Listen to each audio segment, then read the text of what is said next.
Good morning. Good morning. Hi, I'm Delegate Rodney Willett, Chair of JCHC, and thank you to everyone for being here this morning. I keep telling Sarah we got to build the social hour into the first part of the agenda, just to allow. We have a lot of friends here and a lot of things to talk about. But thanks to everyone for being here, and we've got a great set of presentations, so we're going to jump right into the meeting, and I'm going to have ask Agnes to call the roll. Thank you, Mr. Chairman. Good morning, JCHC members. Delegate Willett. Here. Senator Hashmi. Delegate Ennis. Senator Favola. Delegate Hayes. Senator Head. Here. Delegate Hodges. Here. Delegate Hope. No, I'm not. Senator Locke.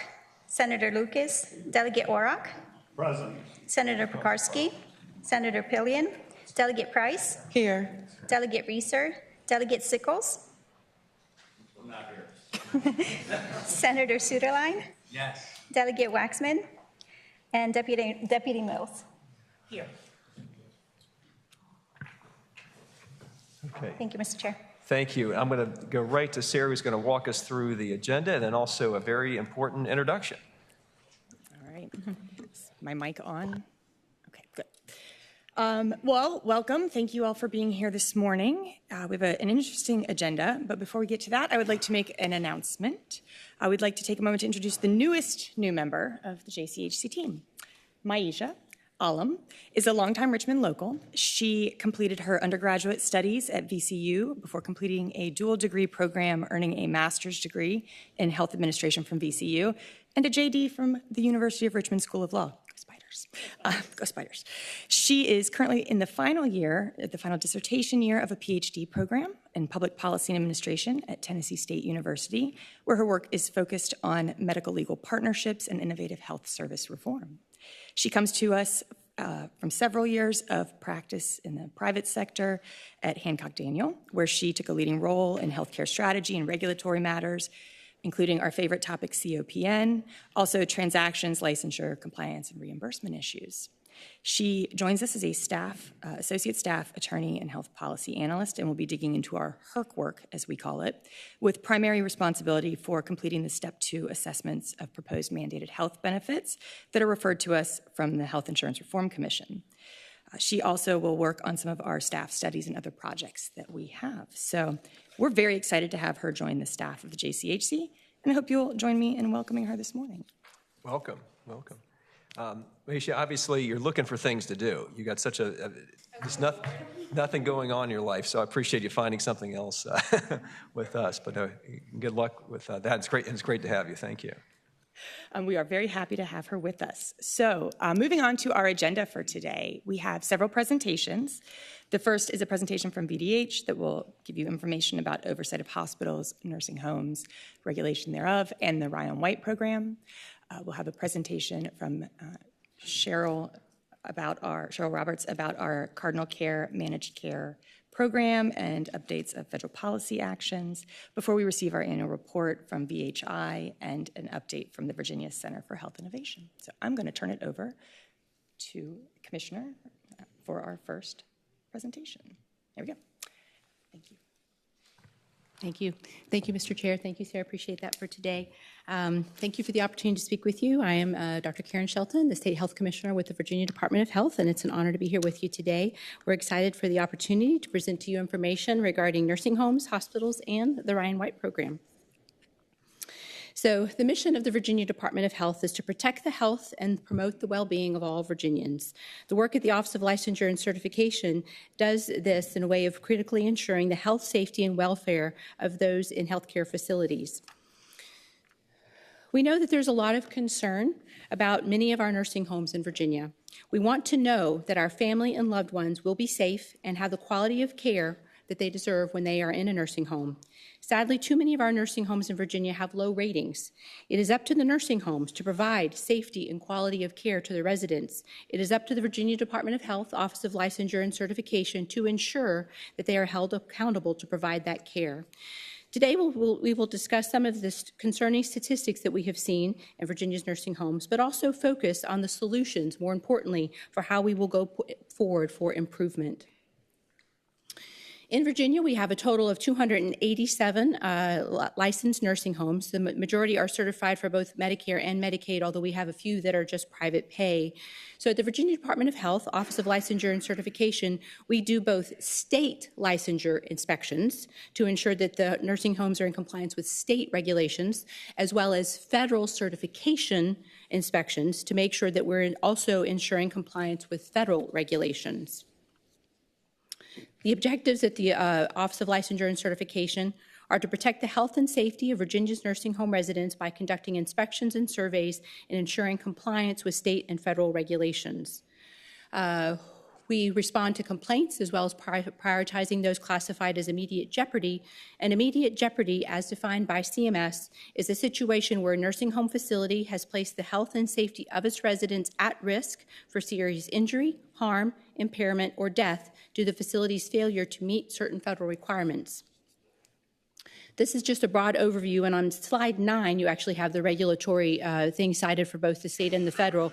In general, the state, in comparison to the federal regulations, the state has fewer regulations than the federal side, and the federal side does have more stringent regulations.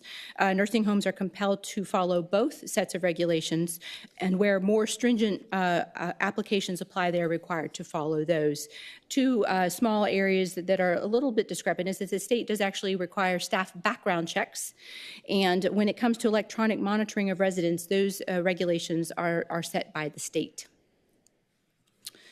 When we look at nursing homes, again, immediate jeopardy is the situation where the nursing home has placed the health and safety of its residents at risk for serious harm, injury, impairment, or death due to the facility's failure to meet certain federal requirements. In recent years, we've had a general increase in the number and severity of our immediate jeopardy citations. You can see some of the more common immediate jeopardy things that we find. When our inspectors identify an immediate jeopardy situation, the nursing home is required to immediately abate or to remove that harm from the condition of the nursing home. We've had an increase also in the number of complaints in nursing homes over the last several years, 59% increase from 2018 to 2024. This year, over 944 complaints, which is greater than we had all of last year. And we do have a backlog on our complaints of over 1,000 right now that need investigation. We have hired additional contract staff to help us with these. Generally, these complaints have to do with quality of care, neglect, cleanliness. These are some of the more typical issues that we see on the basis of complaints. Some of the trends that we've had in nursing home is that in Virginia we do tend to cite more deficiencies than on average per in U.S., although some of our surrounding states have deficiency sightings similar to ours. We have 45% of our nursing homes that are at a 1- and 2-star rating. This ranks us 38th in the nation with an average star rating of 2.2 stars. Virginia can do better. This is the reference slide on the regulations there. Another set of trends is looking at the amount of residents per facility per day. In Virginia, we do have slightly more than national average of residents per facility per day. Although when it comes to staffing, as compared to national, in Virginia we are at or just above some of the hours there, which is beneficial. Another nursing home trend is that we do have a target of 15.9 months for us to do our federal survey. So one of our key metrics in Office of Licensure and Certification at VDH is for our nursing homes to comply with the federal standards, which is a target of 15.9 months. We've had a backlog of this. A lot of that had to do with the times during the COVID pandemic. But as we're catching up on that, we were at 37.2 months average last year, and this year we have brought that down to 22.4 months. So we're working hard to get back to that average to make sure we're hitting our targets there. And we'll go through some of the things that we've done in order to increase staffing. There were a couple of nursing homes that were called out in the media and things that were brought to our attention that you may want to, I'll just highlight as far as looking really at the process of what happens. So at the Colonial Heights Rehabilitation and Nursing Center, we went in December because of complaint investigation, and we're at the facility a couple weeks there. So the process is that when we enter into facility, we do our survey investigation and complaint investigations. At this initial visit, the survey, the facility had 27 deficiencies deficiencies. So the process for that is once we identify these deficiencies, and this is part of a CMS process, our federal process, we go in, identify the deficiencies, then the facility has the opportunity, they have to create a corrective action plan. And in that corrective action plan, they identify the people who will be responsible to provide that corrective action, as well as the time frame for when they will resolve that deficiency. So we went back to this facility in March. They unfortunately still had 19 deficiencies that were not corrected, so they were still not in substantial compliance. So another corrective action plan ensued, followed by another revisit in May. And at this visit, they had corrected all deficiencies and at this time are currently in substantial compliance with CMS regulations. We've been working with them extensively. Our nursing home team has, and the corporate leadership and ownership of the facility has been working and met with us actually to talk about the things that they are doing within their nursing home. They actually voluntarily suspended admissions during the time that they were not in compliance in order to be able to make sure that they were concentrating on adequate care for the residents they had. They have since opened admissions since they've come back into compliance. Another facility of concern is the Henrico Health and Rehabilitation Center. And the reason we've highlighted this one is this has been placed by CMS as a special focus facility and placed in this program in January. This is due to a history of regulatory history of poor performance over the last 3 years. What the special focus facility does is it focuses on nursing homes that have persistent record of noncompliance leading to poor quality of care. It requires that the poorest performing facilities are selected in each state, so this is a national program, and they are to be inspected no less than every 6 months. So, and as they have, if there are still remain out of compliance, there are increasingly severe and progressive enforcement actions that can be taken. They cannot graduate from the program until they have achieved certain survey results, and if they do not meet the requirements, CMS will terminate their provider agreement. So as we have worked with this facility, we have been in this facility several times, even just over the last 6 months, and we are currently there at this time. So again, the similar process, they'll create their plan of correction and then we'll follow up on that. We do appreciate that we have actually been able to work with some community partners on this. Delegate McQuinn has taken particular interest. We've also been working with our local partners in Henrico County on this facility to see what we can do as part of a community work to have a better oversight for the facility. And so we appreciate these partnerships that are going to be an important tool going forward as we focus on addressing care more comprehensively in our facilities. We've also noted that there's been a noticeable increase in the number and changes of ownership in nursing homes over the past few years. Unfortunately, we have relatively little information on these. Having more comprehensive information and detailed ownership information could help us with a variety of factors as we review the licensure process. I know I'm going to kind of fast. I got a lot of slides. I just want to try to get through all this information for you. What are we doing? Virginia can do better in caring for our nursing home residents. We have been working with multiple solutions within our agency as well as with our partner agencies such as DMAS and DARS, who has the long-term care ombudsman. We've been working with our community partners such as in Henrico, and you, our legislators, and we'll talk about some legislation that was passed this past year that was very helpful, as well as the nursing home industry to make sure that we can achieve better health care results. OLC has had regular meetings with representatives from the Virginia Healthcare Association, which represents the nursing home industry in Virginia. We are having conversations with them about the respective roles of VDH and the nursing homes themselves in protecting the health and safety of this highly vulnerable population of Virginians. We've had for a long time very little statutory authority except for to be able to revoke or suspend new admissions or revoke or suspend a license. These are rather drastic measures that have not been greatly implemented in the past. So as a result of that, we are very grateful for the legislation that came out this past year that does allow us to take intermediate sanctions against facilities. These will include civil monetary penalties, placing a license on probation, or mandating additional training for facility staff at the facility's expense. We're initiating regulatory action on that as required by legislation to be able to implement these new sanctions.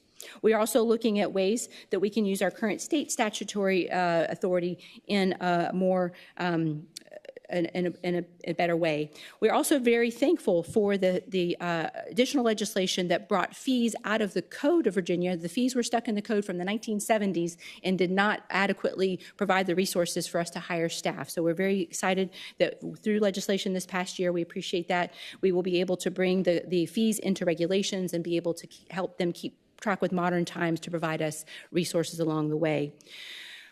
We know that low staffing has been a factor and a large problem as we look to ensure the appropriate oversight for nursing homes. And we want to make sure that we are doing our inspections on time and being able to handle complaints in a timely factor. As we look at our nursing home as we look at our vacancies within the Office of Licensure and Vacancy, we have approximately 42% vacancy rate within this office, and we are working very hard to reduce that. We have had multiple solutions that we're working on in this area. We did in order to retain the current staff that we had, we did a salary compensation study and have been able to adjust salaries to better meet market values there. Additionally, we are having aggressive incentives for hiring that we'll be able to provide front-loaded leave as well as sign-on bonuses.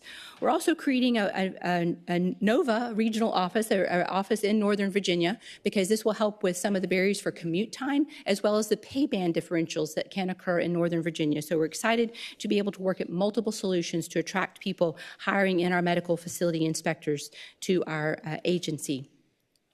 We have some short and long-term goals as far as these hiring parameters, and we see a significant opportunity here as far as what we can do to provide solutions. So the increase in staff as well as new regulations will help us achieve our goals, but we've also been working very closely with the Secretary, and we appreciate her input and support of the Secretary of Health and Human Resources and coming up with solutions for these problems. We appreciate working with our community partners, and we appreciate working with our fellow agencies, and we appreciate working with you, our legislators, when it comes to what are the possible solutions that we can have to achieve our goals, to provide adequate oversight of nursing home facilities and hold them accountable to ensure the residents are safe and have the quality of care that they deserve. Do you want me to pause there or just keep going? We're going to let you catch your breath for a second.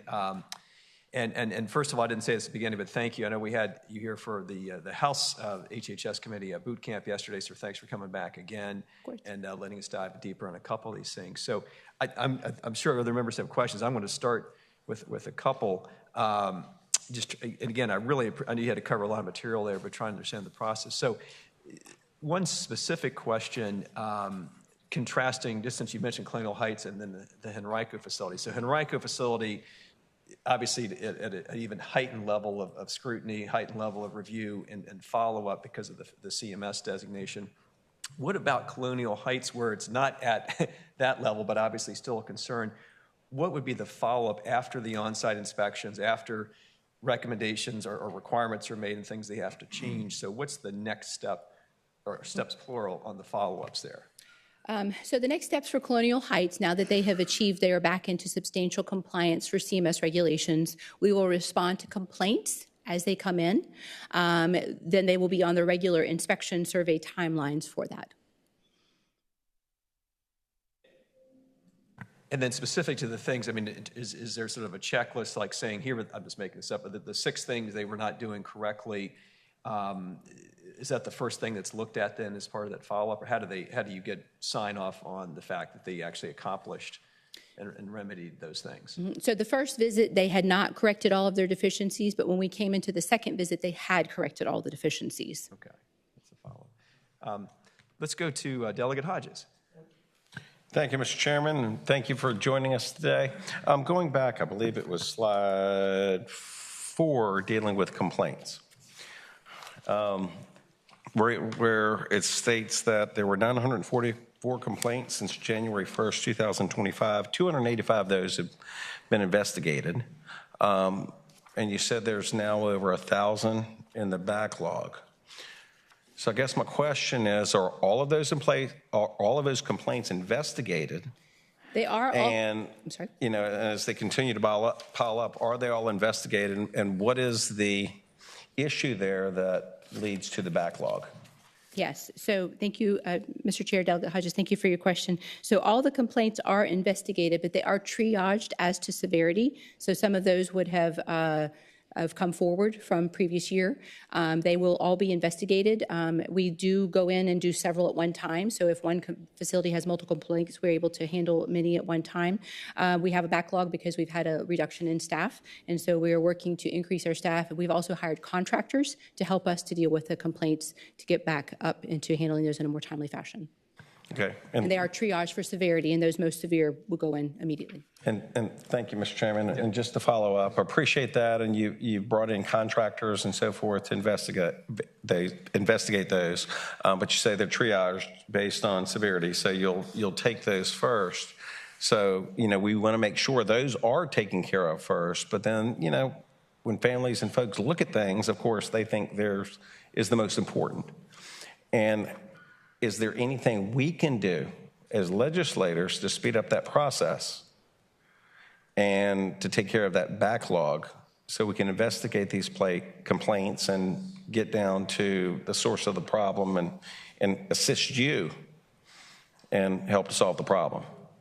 Mr. Chair, Delegate Hodges, thank you for that offer. I do think that we are beginning to think creatively outside the box. We know that we need more staff in order to address these complaints very timely, but such as the situation in Henrico, the community was interested in saying, what can we do to help provide oversight? So there could be further partnerships along that line where they have people who are dedicated within their county to be able to look into things a little bit more closely, building facilities, different things of that nature.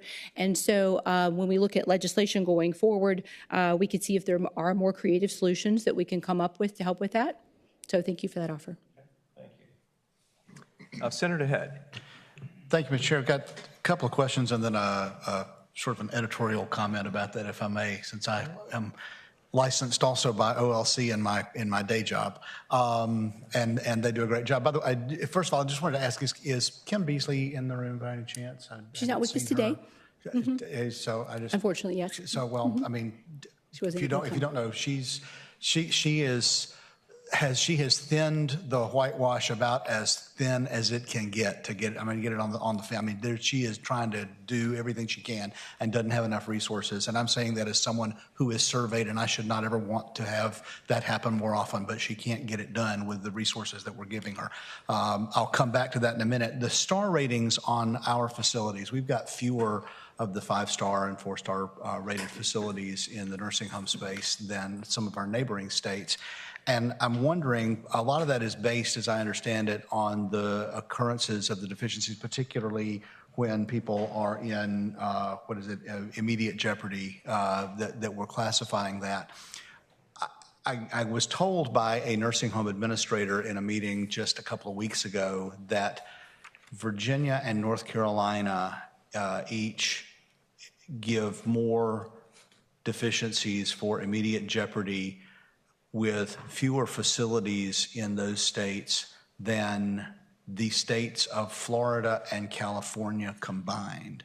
And that begs the question of, are we using the same metrics that some of the other states are using? Because it is seemingly perhaps very difficult to avoid certain findings of that, even when you're not really doing anything wrong. There certainly are some egregious actors, and you've identified some of those, and we know about that. But there are also some folks that I think are, by and large, really trying to do a pretty good job and are doing a pretty good job, but because of the way they're getting measured. Can you speak to that, if that's true, or any thoughts on that? I know that the metrics are national metrics. These are CMS metrics that we use on the federal side when we talk about things like immediate jeopardy and deficiencies of that type. Well, but again, my concern on that is they're saying what that's actually going to be and the finding of that. But how does one get to that point? Is there a way that we are measuring that gets you to that point faster than some other areas? Are we taking a more letter of the law versus spirit of the law approach from our MFIs? And I don't know the answer because that's not the sector of the industry. I'm with the division of acute care, not the division of long-term care. So and different surveyors that you get with that. Well, that's certainly an excellent question and something that we could look into further. Okay. Another question I have, Mr. Chair. Yes, please. We had legislation this last year that Senator Obenshain carried, and I was a co-patron of, to allow in the assisted living space the provision of assigning of a receiver and being able to petition that, so that if there are if somebody's license needs to be revoked or suspended and we're going to have to shut it down, rather than doing that and giving them the tool that they needed, that they could petition the court to assign a receiver for that to continue to operate with somebody that was a quality. If somebody was really out of line, we can set somebody in to straighten that up. Do you know if that exists? Because I don't know if that same provision exists in the nursing home space. So that's a great question. Thank you for that, Mr. Chair, Delegate Head. The ability to have a summary suspension of either admissions or a license is something, a portion of that, both DBHDS and has for group homes and DSS has for assisted living facilities, some portion of that, I'm not exactly sure, but they do have the authority for a summary action. At VDH, we do not have the authority for summary action when it comes to suspension of a license or suspension of admissions. So there's no summary action at all. No. Here comes Joe. Joe, if you'd like to- So, Mr. Chairman, Senator Head, Joe Hilbert with the Health Department. Just to believe your question was about the ability to have a receiver appointed. yes. We do not have that authority currently Okay. So in the code. would that be helpful? You know, we're looking for any kind of tools that the General Assembly thinks would be wise. And this is very much a multifaceted approach in terms of how to making sure we have the correct range of tools to hold facilities accountable in different types of situations. We get that. Well, thank you very much, Mr. Chair. Just to say again, as I mentioned, that OLC is understaffed, and we've heard that. We've got the hiring goals here. Candidly, I'm not sure that this is enough, and I hate to say that. I just received, again, different division, but you've got it on the same list here for the home care and home health and hospice MFIs that they're looking to hire. I just received the first survey that I've had, that was this last week, and you never like it when they walk in the door, because for those of you that don't know, if you own a facility of any kind and they walk in the door, it's unannounced as it needs to be, and they walk in and they present the business card, and whatever you had scheduled for the next 3 days is now gone, and you are coming back to your office to work through this. It is very disruptive, and it's horrible, and it's like a proctological exam, but it's necessary to maintain quality care if you're going to be doing that. And I got my first survey in 6 years because they can't get to everybody. They just don't have enough. We have 5 currently to cover the whole state. And on the home care side, you don't have 285. You've got nearly 2,000 that they're trying to get to. It's very, very, very difficult for them to do that. So anything that we can do, we've got more senior adults coming. We've got more need for care than anything else we've got out there. And this is just we probably need to go through and look at how we're doing the regulating and if there's anything we can do to speed some of that process up. But we need to help these folks. So just that's my editorial comment. Thank you. Thank you, Senator. Karen, I know you've got other topics to cover, but just back on the breadth and the volume of complaints. So we have the numbers before us, but I'm trying to get an idea, feel just at the high level for the distribution of that. So is this the case where, I'm just going to make up a number, that there are 15 facilities that are getting 90% of the complaints, or are those complaints spread out over, like even a 5-star facility, are they still getting complaints, or is it concentrated with the lower rated facilities? I don't have that distribution numbers at my fingertips right now, but we could be happy to get back to you on further information there. Just be curious. I know you need to get to 2 other topics, so we'll do that. I think we could talk all day just on this one topic, but we'll let you continue. Okay, very good. Then on to hospital overviews. So there are 105 licensed hospitals in Virginia, as well as 83 outpatient surgical hospitals. We are required to inspect the hospitals biennially, as well as to investigate hospital complaints. Hospitals that are accredited by the Joint Commission are deemed certified for petition in Medicare and Medicaid. So our objectives for the hospitals, of course, are still to protect and improve the health, safety, and welfare of Virginia's hospital patients. We do have a lot of time that we do spend in complaints. Most of these complaints are focused on quality of care issues, but some of them can be more severe, such as criminal acts such as assault or abuse or neglect. Many of the complaints for hospitals can be described as a perception of a lack of care that is usually based on poor communication and poor service. Now, when it comes to something called EMTALA, which is the Emergency Medical Treatment and Labor Act, this is the act that ensures public access to emergency medical services regardless of a patient's ability to pay, and also ensures provision of medical screening examinations, stabilization, treatment, and safe transfer if needed. We have had a great increase in our EMTALA complaints recently, substantially over the past year because of a new online anonymous reporting portal that CMS has created. These are just the references to the regulatory statutes, both the state and the federal statutes. A little bit more on the hospital complaint side.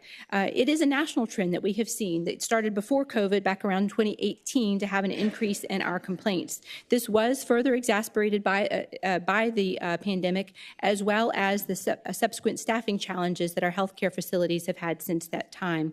You can see an increase of hospital complaints, again, approximately 45 in 2018, up to 260 last year.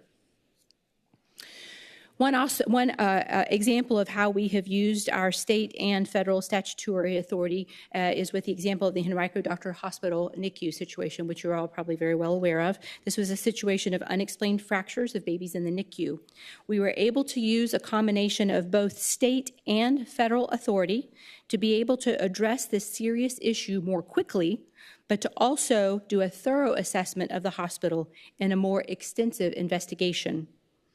Throughout this process, there was also collaborative investigations utilizing with Henrico Department of Social Services as well as law enforcement, which we appreciate.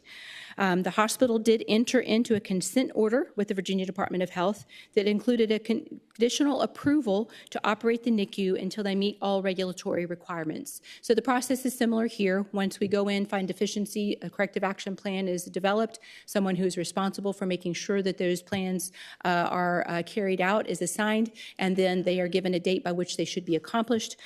We did go back for a revisit on May 20 through 22nd, and found that there were still remaining deficiencies. The hospital remains out of compliance. They will be submitting another corrective action plan, and we will be having another unannounced second visit, and the hospital does remain under a consent agreement and a conditional license to operate the NICU.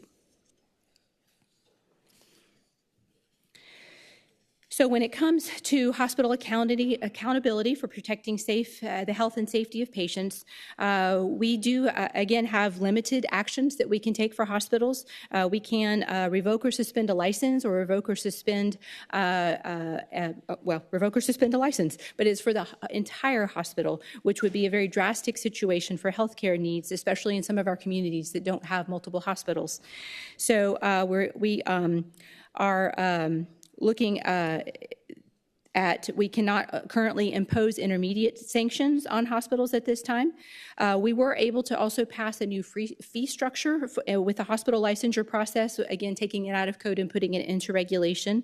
And we're very grateful for that legislation. Thank you very much, whereby we can increase our fees to be able to provide resources to, again, increase our number of workers in the acute care services so that we can make sure that we are having these timely inspections and complaint investigations. Our goal is to provide adequate oversight of hospitals to help hold them accountable, to ensure the patients are safe and that quality health care is given to the patients as they deserve.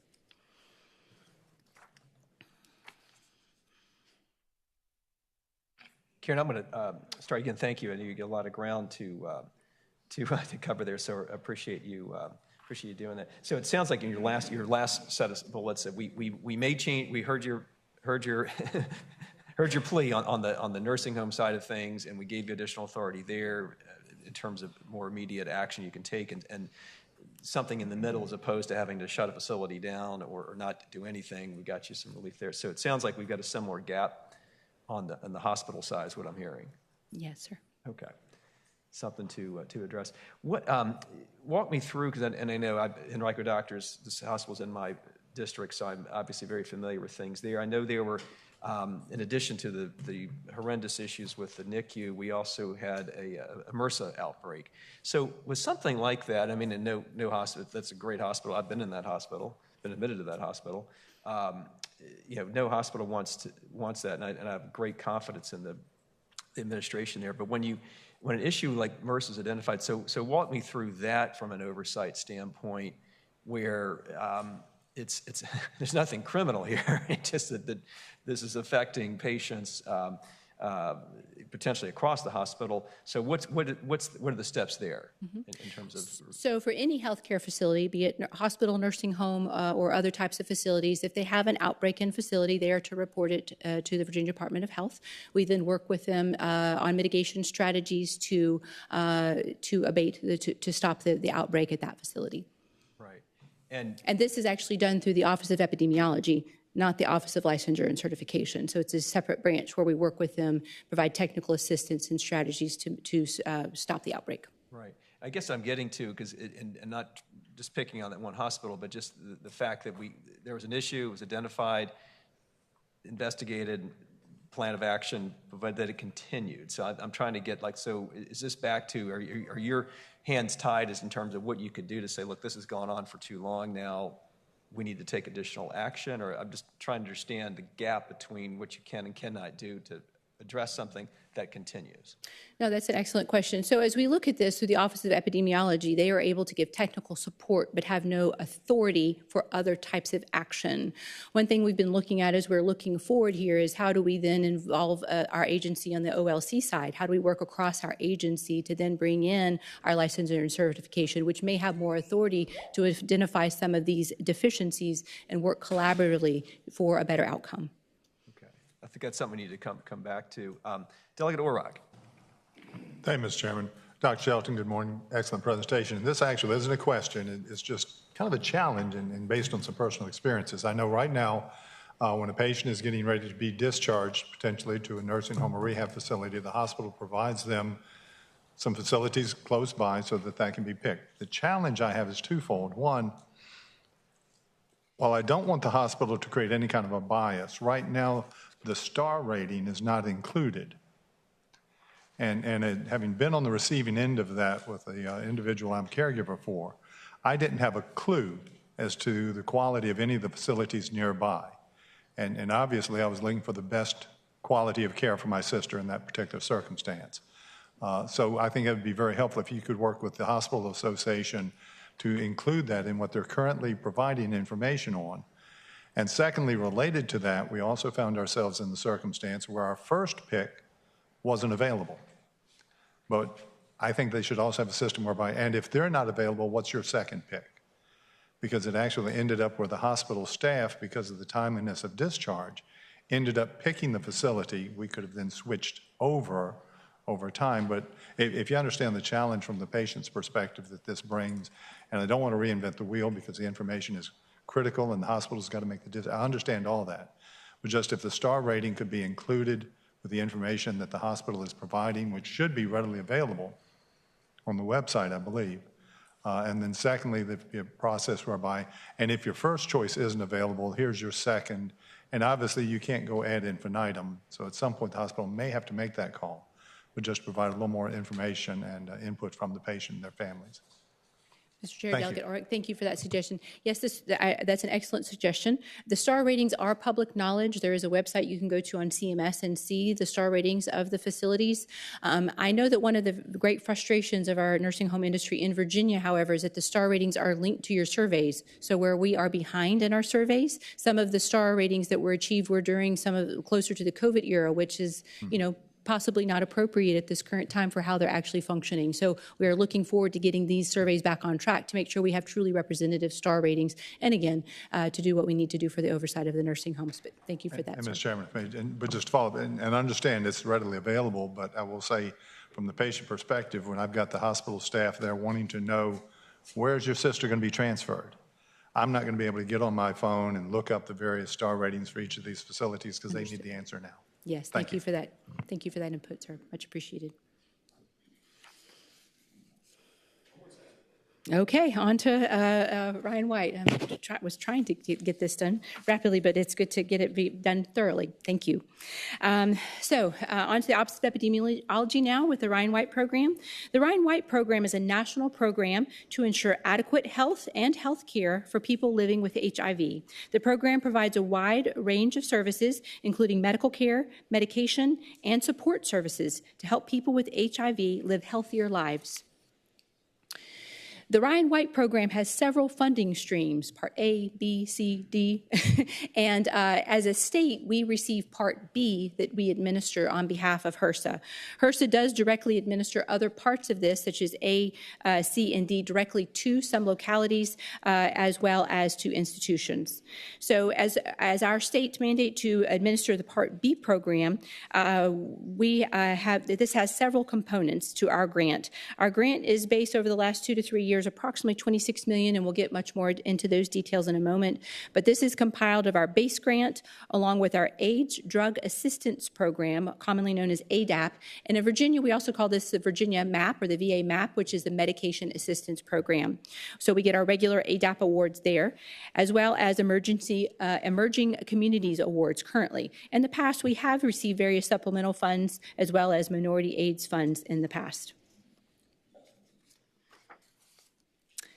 HRSA defines the core medical services and the support services. So the core medical services are referred to those services that are deemed most necessary to ensure good medical outcomes for people with HIV. And the support services then facilitate access to core services and help people with HIV comply with their medical treatment and to remain in care. And this is an important part of our strategy as we prioritize going forward how these services will unfold.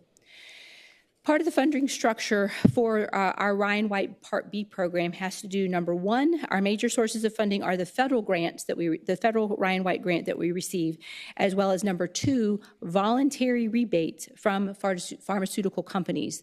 These voluntary rebates from the pharmaceutical companies, each one has different metrics by which they will give you certain amounts of money. They choose the amounts of money that they will give you per the metrics, and it's very complex, but it goes from there. So this chart illustrates some of how the funding has gone over the last several years.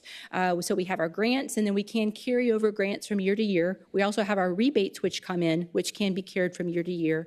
And then we have our rebates over the last couple. So our years defined as grant years go from April the 1st through March 31st. So currently we're in grant year 25. Of our cycle.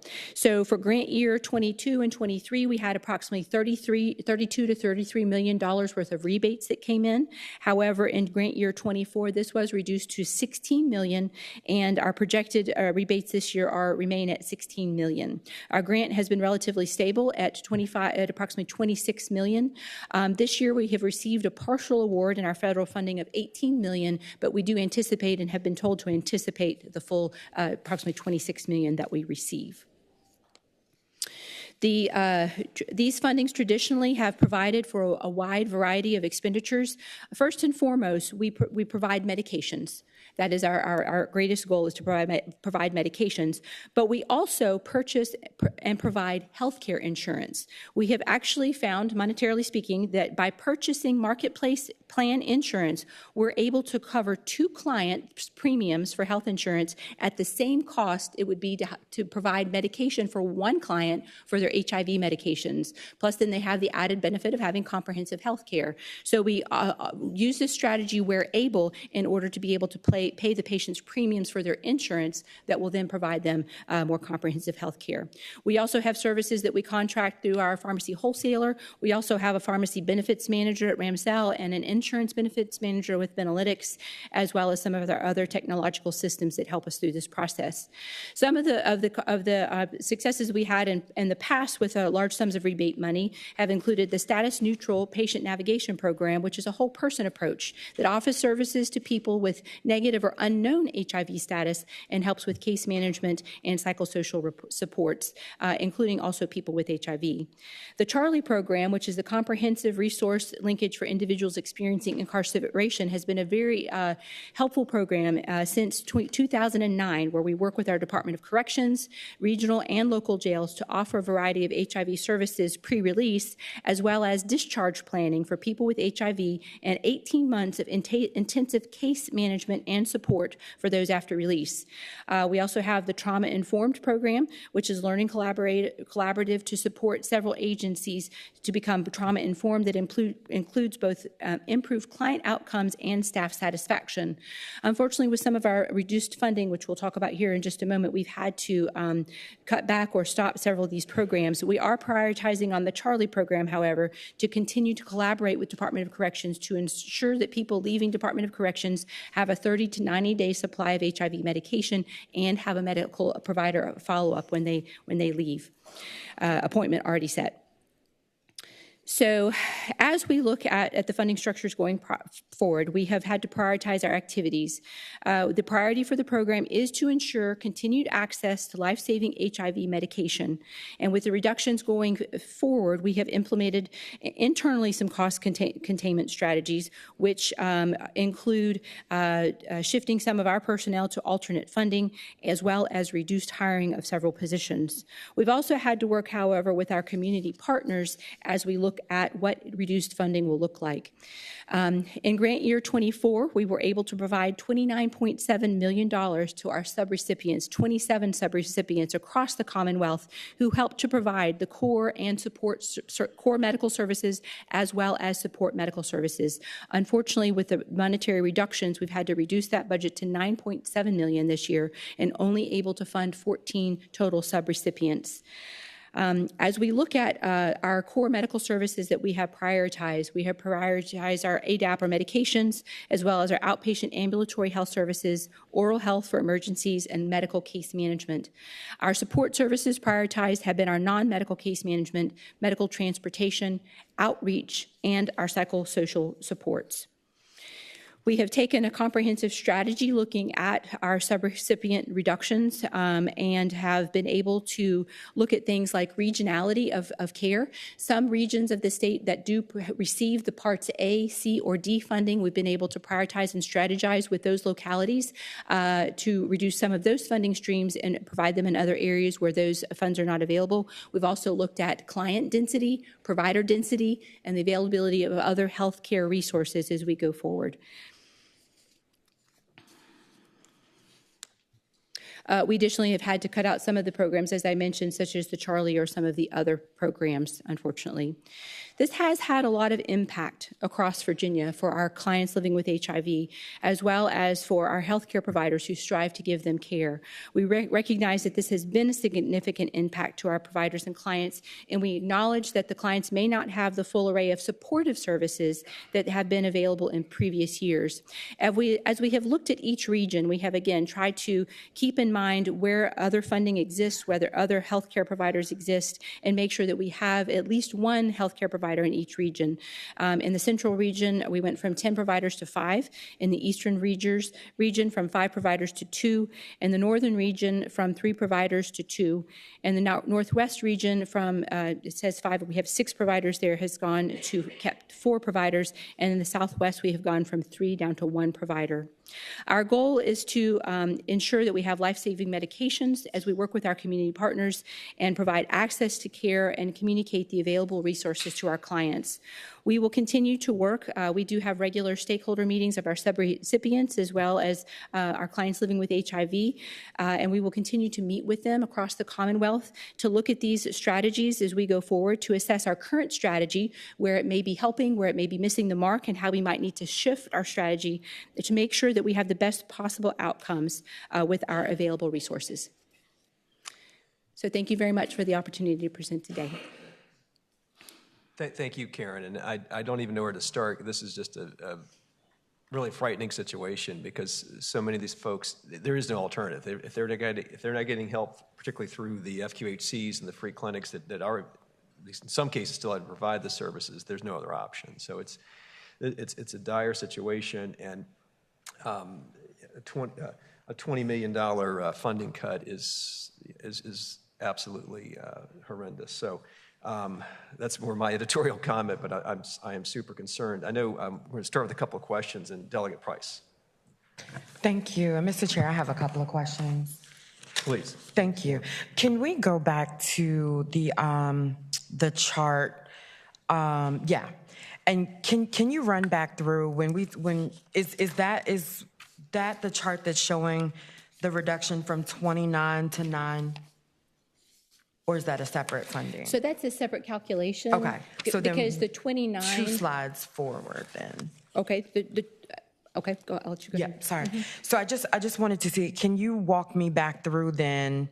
How do we go to a 67% loss on the overview slide? I think it's 2 ahead of the one that's up now.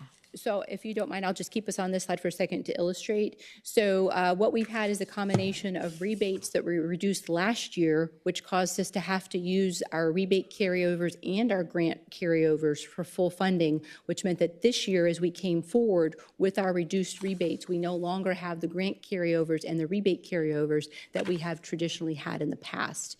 So the 29 million that went to 9 million, the 29.7 million that went to 9.7 million is a reflection of overall reduction in available funds. Okay, thank you. And then when you were going through the large-scale impact slide, it's kind of hard to go from like 6 to 3 and not be able to get a real picture of it. Is it possible to get a map of where all of the providers are, whether it's your providers or community providers? Because we're hearing complaints of having to travel over an hour for services. And as we know, if you have lack of transportation that's just untenable in that situation. And then with such a reduction, can you give me kind of a visual of what that impact does when you have that many fewer services that you're able to provide, that many fewer providers? What does that look like in the life of a patient that really needs those services? So this is a very difficult problem, and thank you for the suggestion of the map. We'll be happy to work to get a map. We also have a lot of resources on our webpage that we'd be happy to give links to. That so when you get inquiries from your constituents, you have a ready source of a place to refer them to.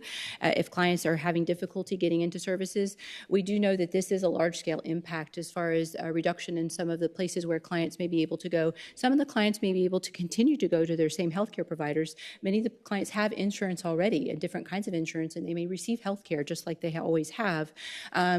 For some of our clients who have greater needs, some of the supportive services really do facilitate their ability to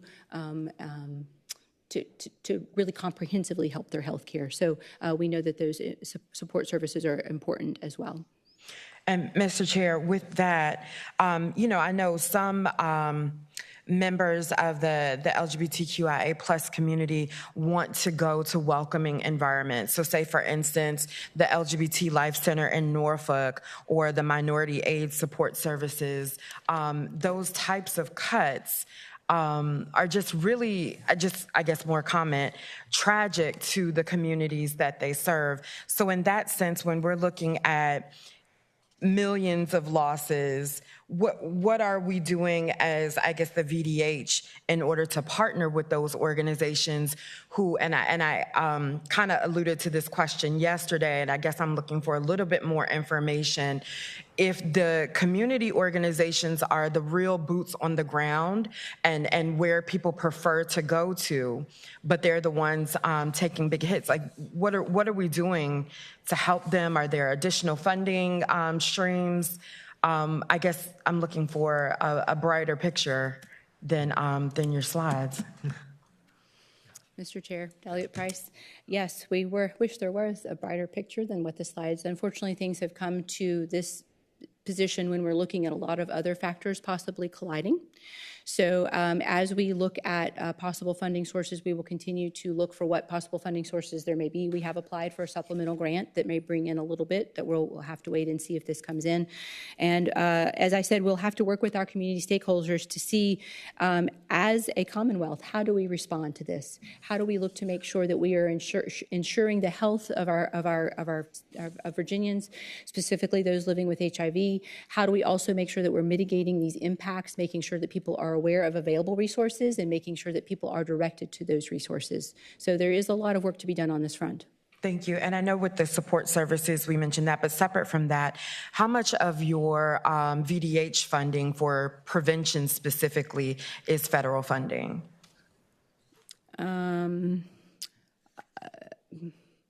Is that possible to delineate? Prevention of HIV or? Yes.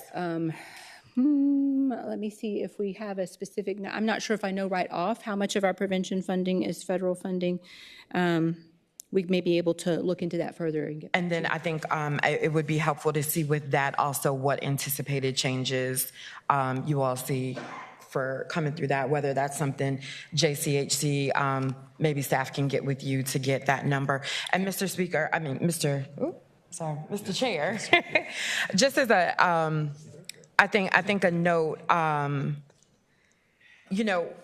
a lot of folks that are impacted in this community are already under attack by other laws, and now their very life-saving health care is under attack. And so you can imagine taking calls from our neighbors that are going through all of this is tough. And I think a little bit more transparency, I appreciate the slide, but a little bit more clarity on how these organizations are chosen for funding, the allocation amounts, I think that would be helpful, so we know what it is as a legislator we can do. And I did get some information from Senator Hashmi, very thorough information that was given.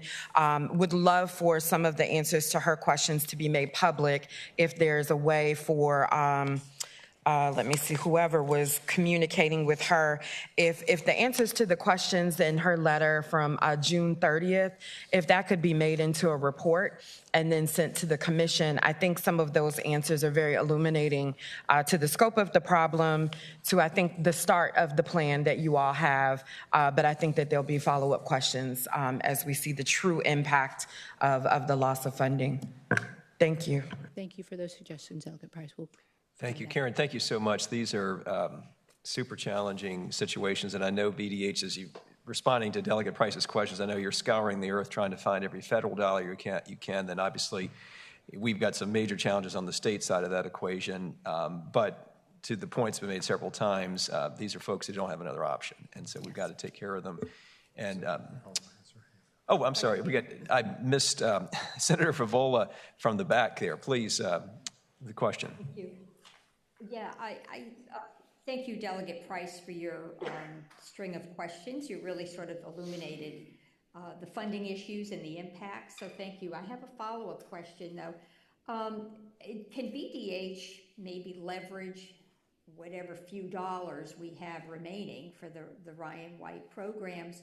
Can we leverage them with local public health departments? And because we have contracts for the most part, BDH has contracts with most public health departments, local. There are about 8 or 9 that have sort of unique arrangements with BDH, but the remaining local health departments are really extensions of the state.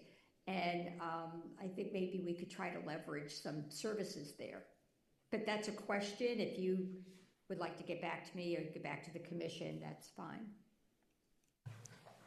Mr. Chairman, thank you, Senator Favola, for that recommendation. Thank you. Good. Karen, thank you again. And again, we'll keep working on this. Really appreciate your time 2 days in a row. Do that. We're going to transition to DMAS. We have Director Roberts with us, also doing the doubleheader this week. You don't have a day job, though, right? You just talk to us. That's all you. Well, you're a key player for us. No, thanks for joining us. You're welcome. Let's see if we can get here. Hi, good morning. For those who've heard me say the initial piece over and over again, you'll hear something. I'll try to do some new statistics. But let me talk first about actually the biggest transformation we've done in Medicaid, and then we'll talk about the bill. Okay, how we care for Medicaid. Right now we are at 1.9 Virginians are under Medicaid. We're still the largest payer of long-term care. We have about 500,000 kids, about 600,000 people are Medicaid expansion. I do welcome you to, if you have time in your time, is to look at our website. We really did revise our website, so there's lots of information and dashboards and information there. So some of the questions you may have may be there. The biggest change that we made in the last year is that we changed everything to Cardinal Care. And so that we before used to hear the word medallion and CCC Plus. Now everything is Cardinal Care, and that is how we handle both our fee-for-service and our managed care business. But we've also changed it even for our dental. So dental is now Cardinal Smiles. So you're going to see that a lot, and you'll see that logo. Managed care, as you know, is 90% of our business. It's the largest contract in the Commonwealth. I don't think people understand that. What we did is reprocure, and we haven't reprocured since 2016, 2017. I talk about that was iPhone 7, if you were counting back for where we were. And so this was a big deal. The idea that we took both the long-term care, the acute care, and actually reprocure it, had a lawsuit, as you know, that delayed it, and actually now got that resolved and was able to implement it. We didn't wait, and that's one of the things I tell people is that while the lawsuit was going on, we did not sit and just wait for it. We took the time to actually build out our own internal systems. So we built a whole new MCO oversight group. So that's a division in itself. We did also MCO training and brought experts in so that we were in the same position so that when we did launch, my team was ready to have the platform to actually implement it. We went live July 1st, and the fact that you are not complaining about it is indicative of our success. In this case, silence is success. And so we were able to move, and this is a big deal, we moved 117,000 people on one day and did it well, and also moved 16,000 women in the process of between the foster care, former foster care, and assisted foster care into one single plan. So the new plan that came in is Humana. The Molina lives were moved into Humana as of July 1st. That includes the long-term care people. We're grateful to both of them for all that, as well as the DMAS people who worked very, very hard to make this seamless. The big deal was the foster care in terms of having one single plan. And that was a help, and actually DSS was a big part of that, because obviously, as I always tell people, in the middle of a crisis with a child, you do not ask them what health plan they're in. Okay? And that means that they're there. We can talk a lot about the good things that are going to happen in that case. I talked about it a little bit yesterday in terms of some of the extra services and the trauma work that's going to be done here. And if you ever want to talk to the person who's running it, who was a former foster care child, very focused, very passionate, we can bring them in because we like to talk about that. Your members have the choice. They can change for any reason until September 30th, 2025. I ask that all of you, because we did do a big communication and outreach, that you do join us on Instagram and Facebook. We do not do TikTok, but we do Instagram and Facebook. And the reason is that we do a lot of communication, and that way you can always keep updated on what those things are. And then last but not least is that we did implement the rates and the contracts for July 1st. That included the General Assembly initiatives. That included all the things that you have asked us to put in. That's all done, as well as the new rates. What we also did in this contract that no other state had done is that in each RFP, we get promises. I always say we get promises. And for me, who's a bachelor person, it's people who promise you things for a rose. The issue we brought in is that we took all the things that they had said, and we make sure that each contract has that in their contract, so that whatever was said that was going to be done above what we had asked will actually be done.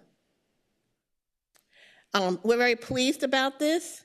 It's the platform for a lot of innovations, and one of the new innovations you're going to hear about soon is our behavioral health redesign project. We had a webinar on that actually this week. 1,000 people were on the call. You may be interested in seeing what we're going to do in the future. Any questions on this part? I'm going to consider that a success. Okay, we're going to go next. Let's talk about the federal, what happened on July 4th. On July 4th, the OBBA, which Medicaid directors call now the OB3 bill, was passed on July 4th. It has a lot of Medicaid provisions. We agree with that. Two things I want to get across before I begin, or three things actually now. One, we understand the implementation is going to be complicated, and we do know that's going to be a collaboration between the General Assembly, the governor, and all of our federal partners. It's not something we're going to do on our own. We can't. Second thing is that we do not have CMS guidance for 90% of this. And that's important. In fact, they have not yet hired their CMS director yet. They're going to do that this week. And so what I'm emphasizing is when I say we don't know, we really don't know yet, okay? It's not like we have a secret of it. We don't. And the third thing is that most of the things I'm talking about, I'm going to be talking about the expansion population. And that's what I'm starting to hear. I want to make sure. Base Medicaid, which is what you normally see, what we talked about before, your kids, your IDD population, all that's in base Medicaid. That's not what I'm going to be focused on. Most of the things are on the expansion population, okay? The first one is in Subpart A was actually eligibility. For the expansion population, we'll be moving to losing eligibility twice a year. Without question, that's going to be hard on, I guess you know, my partner in DSS, particularly localities. We'll be trying to focus as much as we can to make it electronic, try to make that process as well as we can. But that's about 50%, and the other 50% we're going to have to figure out, okay? The second one is duplicate enrollment in deceased individuals. Duplicate enrollment, CMS calls concurrent enrollment. It's usually when someone lives in Virginia and they moved to Tennessee, but they failed to tell us they moved. So they're enrolled in two places at the same time. Now, when that happens now, and we noted, we have a project called the Paris Project, in which we try to figure out which place do you live and then try to work it out. CMS is going to be basically giving us additional instructions. Originally, the date they gave us was January 2027, but actually, as of last week, we got notice that we will get instructions as of next week. So next week, we'll get instructions on what concurrent will be, as well as a file in the fall. So this is going to move a little faster than had planned. The second one is the death tape, what we call the death tape. Basically, it's saying if someone dies, we need to close their case, and sometimes DSS doesn't have that information. Currently, we use VDH's information. We do that monthly. So every month, we do check against them and to see if someone dies. What this does in the Death Master, it gives the national tape, and we'll be doing that quarterly. So that will give us an additional layer of double checking. Okay. The next one has mostly to do in this case because compared to other states, Virginia does not have big coverage on the immigrant eligibility. So the issue that will affect us will be the emergency conditions. We do emergency Medicaid. That will change in terms of the funding that we get from the federal government. What we'll be getting is 50% instead of the 90% we get now. We'll have to actually do some system work to make all that work, but that's the big change for us. On the PERM rate, right now, every 3 years, the federal government comes in and does their version of an audit that we call PERM. And it looks at both the eligibility as well as medical records. On the eligibility, it checks to make sure that the person was actually eligible at the time and that we had done it correctly. That's a combination of work with us, the localities, DSS. And the second piece is that we check the doctor's records and we make sure that the claim was paid correctly. What DMAS does, and we've been doing that now for about 6 years, is that we keep that process going on every year because we don't wait for the 3 years because we have found that when you wait to the 3 years, that's when you find, you want to find the error before CMS does. What this does here, though, is that basically says that if you go over a 3% error rate, there'll be other additional penalties. However, I do want to assure you right now we are under the 3%. So we're in a good place right this second. That's why I would say this second, okay? But as you know, that can change, and so we are watching that carefully. Any questions on the first four? Okay. Retroactive coverage. Right now, when someone applies, let's say you apply in April, and while they're actually processing your case, when you actually get approved, you're supposed to get approved in April, but let's say you did not and you got approved in July. What happens is we go backwards and we actually pay your claims that go backwards for 3 months. What this is saying is that if you're in the expansion, we'll only go backwards for 1 month, and for the rest of the business, we'll go back only 2 months. and that will be a change, mostly on the provider side, but that will be a change in the operations that we have. Then one of the things we saw in the bill, and we also seeing in CMS too, is the rescission of things that were put in the Biden administration. One of them was the nursing facility final rule. That will not be implemented before 2034. They delayed it a couple of years. And so therefore, we have no impact because we did not implement it. So it's more notice. This one is probably the one that's controversial, which is the provider tax and state-directed payments. So let me start from the beginning. One is that Medicaid-based payments, the payments that we made to hospitals and physicians, are not being affected. Those things have stayed. In fact, last year, we did a rebasing of the hospitals, if you remember. That was one of the things that we had in our budget and our forecast. And so the base is the same. What this is doing is that we do pay additional payments in addition to the base. And that's both the provider tax and state-directed payments. What was going to happen is three things. On the provider tax side and the directed payment, they're saying no, nothing new. They put a moratorium on it. And they're doing that nationally. They're saying we're not going to accept anything new. Now, the one that was approved by the General Assembly, we did put that in before the deadline. So that's in, okay? I don't want anyone to think that we did not do it. We did that quickly and fast, and that's in. Now, that's in consideration for CMS, but it's in, okay? So nothing that's out is in. Okay, and then what's going to happen, and this all begins in the next couple of years, is that in 27, there'll be a gradual decline. The biggest thing I'm happy about is that the Medicaid expansion is still here, so we're very happy about that. State-directed payment side, that's going to go to the 100% of Medicare. That change will happen starting in July of 28. So yes, there will be reductions. They'll start in 27 and 28, and there will be a decline. I'll interrupt you for a second because I'm super concerned about our hospitals, and I know you've shared information, your office has shared information already that the state-directed payments, and this is billions of dollars. Yes, yeah. We give the hospitals now billions of dollars, so the decline would be in billions, yes. Okay. And then I think you're going to talk about the rural hospitals a little bit later, but I know I just want to emphasize again on that provider tax change. That's affecting the whole system. It's not just rural hospitals, it's the whole system, system of systems, all of our hospitals. Yes, it'll affect all the 63 hospitals. Okay. Mm-hmm. This is the one that we actually will have to do fairly quickly. If you look at our dates, I'm trying to say where we are in our dates. This is one of them that's earlier. It's a community engagement and work requirements. What that requires, again, for the expansion population, and the reason I bring that up is that some people have asked, do our IDD waiver population? No, they're not affected. This is really focused on expansion, so keep that. Okay, one is that you have to work or have community service or education for 80 hours per month to be eligible. And we're going to do that and also have to verify every 6 months. The good is that they gave a lot of exemptions. As you can see here, there's a lot of exemptions in the list. And I was glad to see that the primary caregiver for children went up to 13, because remember at one point it was at 6, and so we are glad to see that. However, we do not have what is a work, community service, or education definition yet. Okay. And we also are not sure which things are coming to the state and which things CMS is going to give us, okay?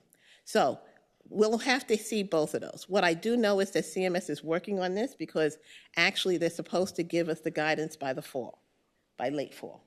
But we're asking for that sooner as states because we need that in order to make the December 31st, 2026, okay?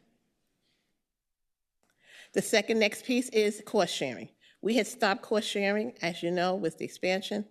We were charging at that point $1 or $3. And now this says we have to charge something, again, for the expansion population, but up to $35. This will be a joint effort. Obviously, DMAS alone is not going to make that decision. There's some system work, affects the providers. But it's interesting because here they did exceptions for primary care, substance abuse, mental health, and the FQACs, and the rural clinics. So that's a little more complicated to actually do your system work for, but it acknowledges that they did not want to affect them. The two things that I'm going to talk about next are actually new.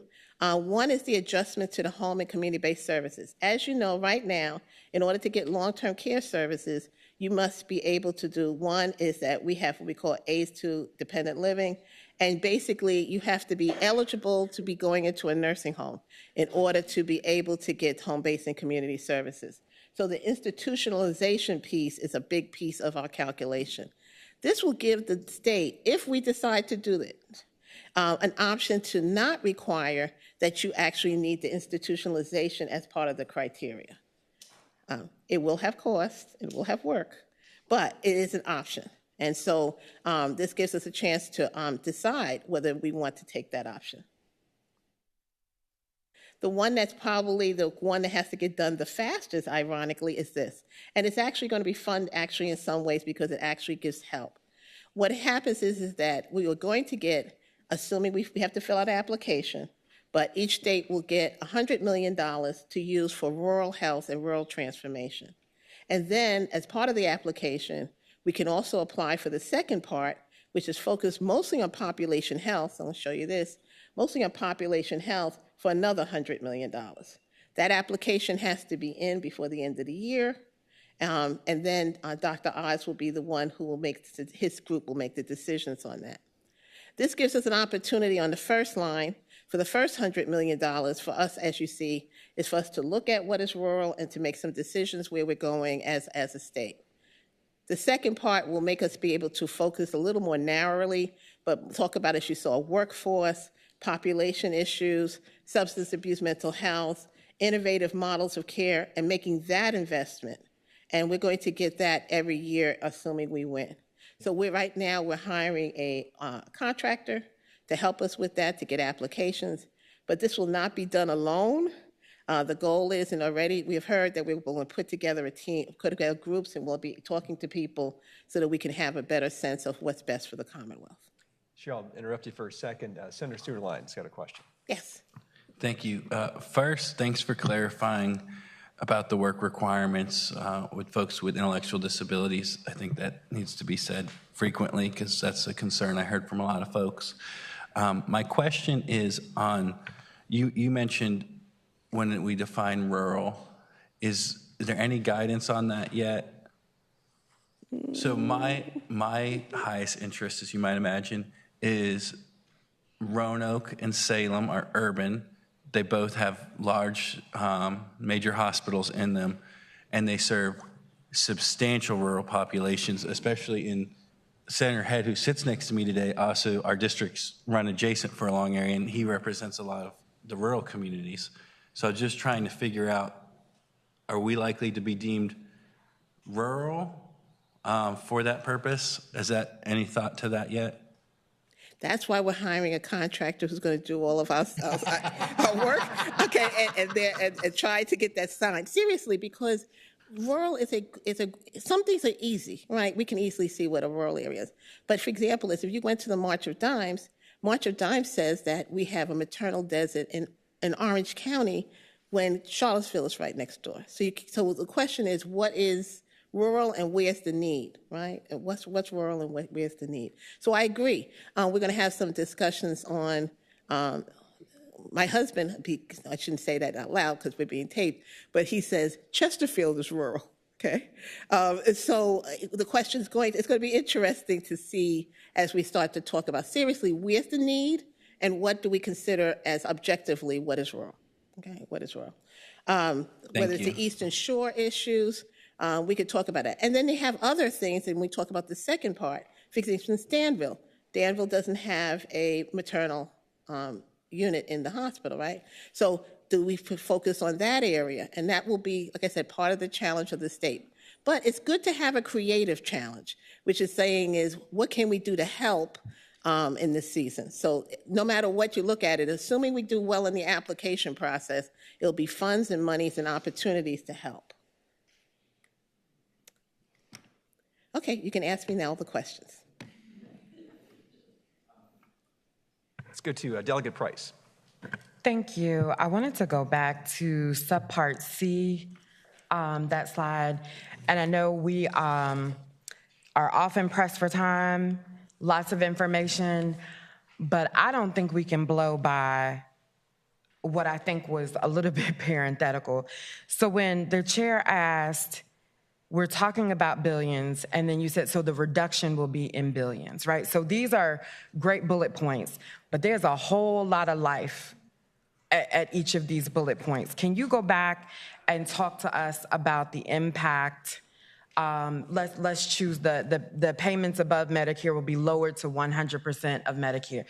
Can you put more meat on that and tell us in reality, like, what does that look like, or what what are the impact of some of these bullets when we're in real life situations? Some of those I'm going to have to do separate and apart, okay, and because you're asking me for detailed numbers. But for example, we're at 180% of Medicare, so we'll be going to 100% of Medicare. Right, and so percentages, great, but what is that? What is that change? We will make sure I can get that to Sarah, and we'll get all the details. Okay, do you have an estimate? It's hard. Let me explain why I'm nervous about estimates. Because everything we're doing is a snapshot now, and a snapshot for 3 years out. And some of these other things are going to affect it.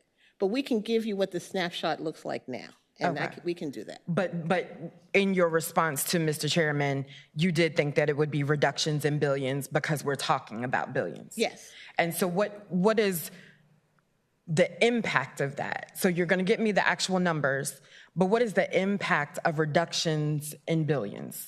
I think in some ways we'll have to talk. Actually, we meet with the Hospital Association next week.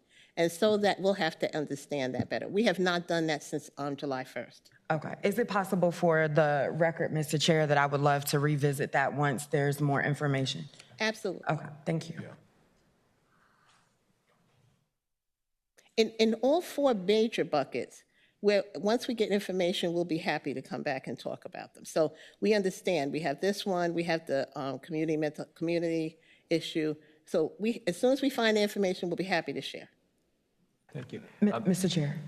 Yes. I did have one other question. Go right ahead, then we'll go to Delegate. And then I think with the, I guess, sympathy that we don't have a lot of information yet from the CMS implementation guidance, whether you have the answer or not, I just want to make sure maybe when we come back, if you could walk us through what today's enrollment or process looks like for eligible and expansion, and then after all of this is taken into consideration, what would the new enrollment process look like? What considerations are you all taking into? Because I heard you say you wanted to keep some things online potentially to make sure, but the streamlining of the process, because I think a lot of this conversation, people are like, oh, see, they didn't snatch people off, so, but it's not the snatching of people off, it's the loss of people along because of paperwork and processes. So what the federal is going to be the federal, what are we as Virginians doing to make sure that the eligible Virginians are able to access their coverage? I can tell you, the positive and negative. The positive is we just came out the unwinding. And so we have a lot of lessons that we learned from the unwinding, and we plan to apply that going forward, okay? So the goals that we did in terms of electronic, using Cover Virginia, the kind of outreach and communications. Now, we are not allowed to use these, for example, the MCOs to do the collection of information for the community engagement. We can't do that. But the MCOs can be still doing our outreach and education with us in order to do that. The goal, as much as we can do, and we may be back here for funds, we're not going to say that it's free, that we need to talk about is how can we make this streamlined, okay? And that will be the goal. Sure, I couldn't agree more with your last point doing that.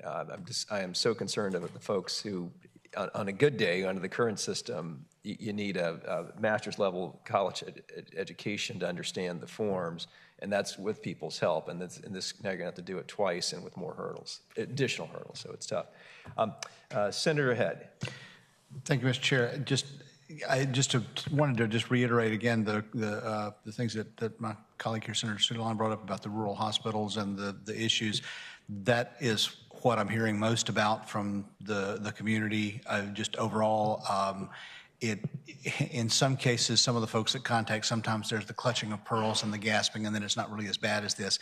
This time there is just a foreboding fear among all of the hospital administrators that I'm in contact with, and they're not even sure how to formulate the questions yet because there's so much we don't know. And there's nothing you can do about that until we get some information from Washington about that, but it really is going to be critical for us to come up with a plan to triage because we really are concerned about that a great deal.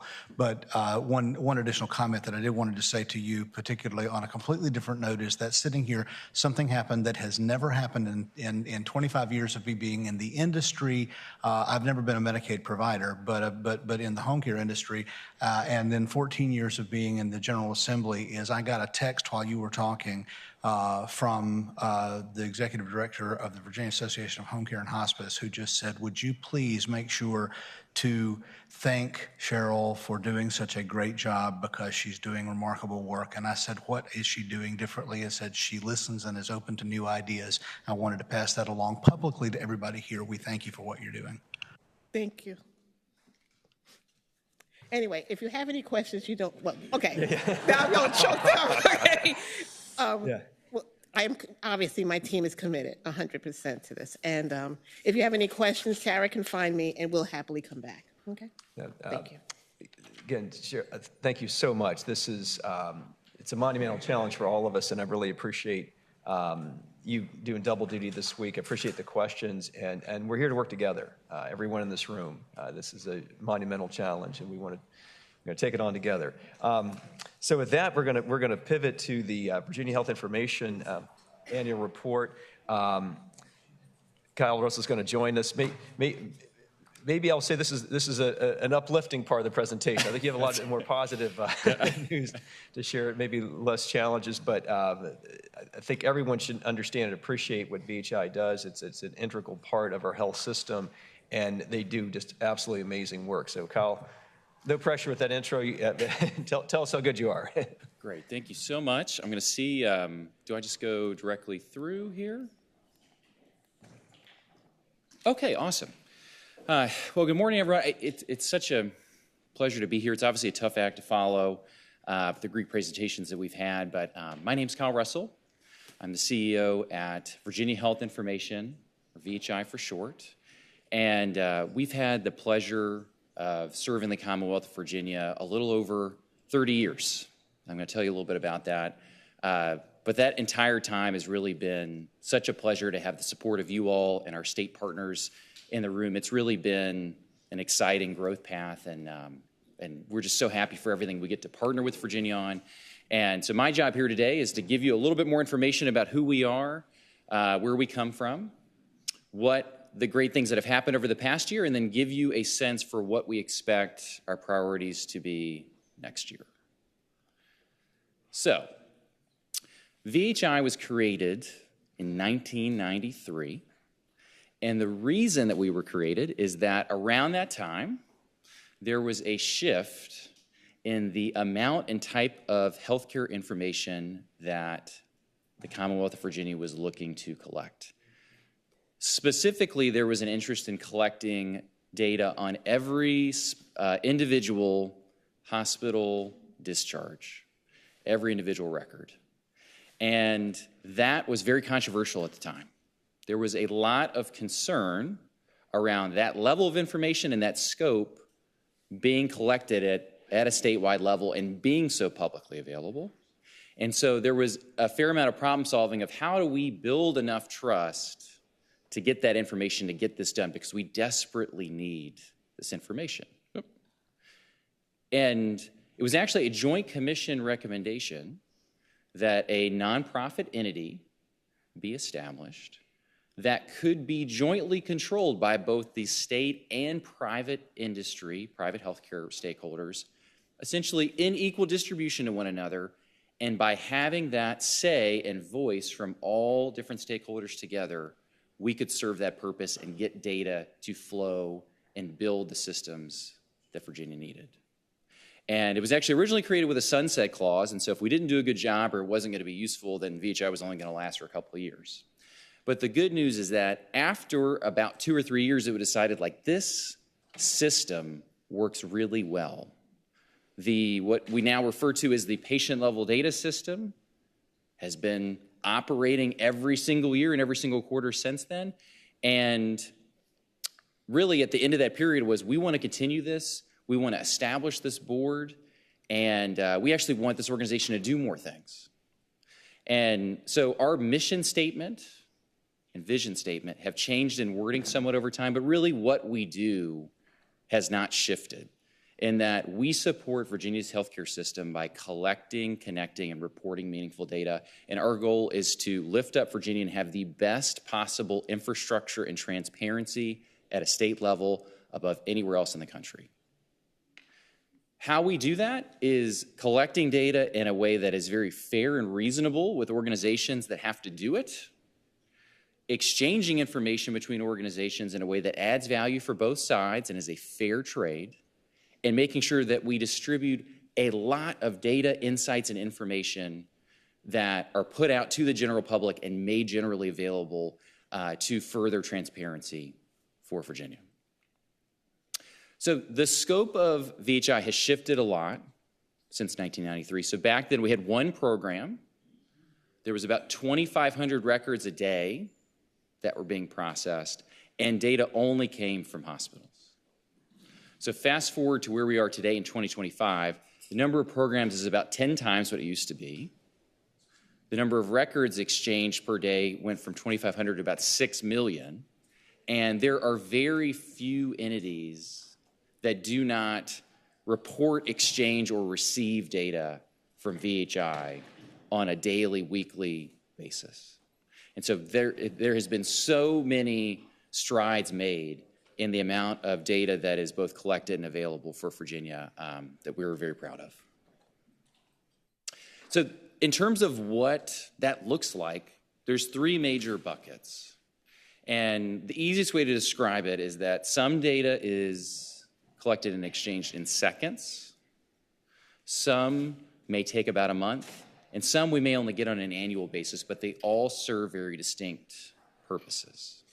So if on my walk over here, if I had tripped and I had to go to the emergency room, there is infrastructure in Virginia that we support that could notify my primary care provider that I've shown up in the ED within about 2 seconds. Now, that information is very valuable and exchanged and compiled. But then also what will happen is that shortly after that service, that provider and everyone else involved in the delivery of that care is going to need to get paid for that service, and they have to compile a lot of information together to get that payment. And those claims records are incredibly valuable for looking at insights to be used for research, policy, you name it. And that's billions and billions of those records are compiled. Again, that's a little bit less, not quite as rapid as the clinical data. And then we also receive all kinds of annual filings for financial transparency, for price adjustments, for drugs, these type of things that we don't need to get that every day, but we need to make sure to compile that and make that all available based on major policy decisions that need to be made. So to really distill down the societal benefit, I would chalk it up to two major things. One is we focus specifically on Virginia. There's all kinds of organizations that do things at a federal level and focus on infrastructure. We focus on what makes sense for the Commonwealth, what data needs to be collected, reported, what are our individual needs. And then we also, via our structure as an organization, can bring the nimbleness and the advantages of a private organization with the intense accountability of a public organization. So for this past year, a couple things that I want to highlight. So we have supported policy decisions since we were created. And you can think of us in a lot of ways as a magic 8-ball at your disposal for different requests. If you were thinking about a bill or you want something investigated and supplemental data needs to be compiled, we don't have all data that exists in the universe, but we do have, we administer a lot of that on behalf of our state partners. And we want to make sure that that's available to you and support you in the way that you need. But there's all kinds of things that happen every single year and every month that are supported. So certificate of need decisions, that data is compiled and we support that process. JCHC and JLARC studies, there's consistently information flowing that we try to provide for that. There's a lot of interest right now in prescription drug pricing, and anytime there's provider or plan arbitration, like there's a lot of these things behind the scenes that data has to flow. You have to have high quality information flowing very quickly to make sure that the right decisions can be made. So I mentioned that we are the statewide health information exchange, and that is very large infrastructure that has leveraged both public and private investment over the past several years to where now it spans the entire state. 99.9% of electronic submissions to the Department of Health run through the Health Information Exchange. There are millions of notifications that go out to providers, plans, and community health workers all around the Commonwealth that receive from this. There are tens of thousands of views a month. And that data and connectivity continues to grow and grow, and that absolutely was the case in 2025. And we get a lot of positive feedback from organizations that say we have to have this data to do our job, to achieve our mission. Just a couple of examples, maybe one more qualitative and quantitative. A CSB that says, they're one of many that says we can't provide the care coordination that we need without the infrastructure that is provided through the Health Information Exchange and the EDCC program. And then another provider like Family Insights that says, hey, we want to just tell you how good we're getting paid based on reducing adverse events, and you are supporting us to get there in extreme degree. Another thing that we are well known for in transparency is the information that we make available on our website. And I will tell you, there is, by a very large degree of everything that we report, by far what gets the most views is anyone trying to look at Virginia healthcare facility financial transparency information. And of everything we report, like I said, it's a pretty wide margin. On our website, though, the problem is that it's very, very hard traditionally to analyze that information. If you wanted to compare one facility to another, it was not user-friendly at all. And some may not want to go do that. What we did this past year, though, is change that. And there is now a publicly available tool that I will say is absolutely the best resource if you want to look and compare financial transparency information on Virginia nursing homes, ASCs, hospitals. You should check out the website. It's actually very fun to use. And we will continue to do that and double down on those efforts to make data as usable and be able to connect with insights as quickly as possible. We also have a long-standing tradition of supporting research. As you can imagine, research institutions around the country are always looking for data that they need for studies of interest. And but we've never supported it to a higher degree or never garnered more interest than in the past year. We led the country with Colorado and Maine to develop a multi-state data set that can be requested by institutions. And we actually have a pilot going out where organizations could say, hey, I want to be a part of that. And as you will see, we have great world-class universities all around the country that say, we want to use Virginia data in this way and lift up this pilot. And we feel like this really puts us on a national stage for what we do and will be a great model for supporting research in the coming years for research areas. I think there's going to be over 20 different studies that come out of this that will look at variations in access to healthcare, maternal health, and several GLP-1 cost-benefit studies that I know are of high interest right now. So to wrap up for next year, a couple major things that we're focused on. One is expanding the data that is collected and reported at a state level, unlike anything we have done probably in 30 years. We have multiple programs that will go through the largest increase in scope since inception. And just to give you an example, we have the Emergency Department Care Coordination Program right now. That's what I mentioned earlier. You could be notified within seconds if somebody hits the emergency department. You may know about that stay, but we get a lot of requests to say we also want to know about lab results that quickly as well, or we want to know about image results that quickly. And so that is just one of a few different things that we will start to do over the next year to get more information out to all the organizations that need it. On top of that, anything that we're doing right now, we want to make sure is faster and higher quality to continue to build trust and have organizations be able to use our data for all the timeframes that we need. So we're going to continue to make operational investments there. And then we're going to also modernize. I mentioned the dashboard earlier. That will be part of a series of a complete overhaul of our website, the first time that we've done that. We went through a big rebrand this past year to kind of modernize the organization's image to reflect what it is now. And like I said, I would love for you to go to our website, but just know it's going to look a heck of a lot better here soon too, and be better better organized and have a lot of great reports that come out with it. So we've got a lot of implementations to do. And again, I think what I would leave you with is that we are here to serve you and serve our state partners and serve the Commonwealth, and we will always do that. If you need access to information, or your constituents do, please reach out to us. If you feel like there is information that's not collected or reported at a state level that needs to be done, we are here to help with that too. So again, I wanted to make sure to kind of give you the condensed version today. I really appreciate the time. I appreciate our Dr. Shelton presenting, who's on the board, Delegate Hodges, who's on the board, and reflects the strong partnership between the Joint Commission and VHI, and Delegate Willett. I appreciate the words up front too. So I'm happy to answer any questions, but that is where we are today. Kyle, thank you so much. And I know at least one question people are wondering, or at least one fact people are thinking, is that you must have at least 100 staff and a budget of or hundreds of millions of dollars. So just for our edification, how big is your staff and your budget? So our annual budget this past year was about $13.5 million. That spans both we don't get like any grants to exist.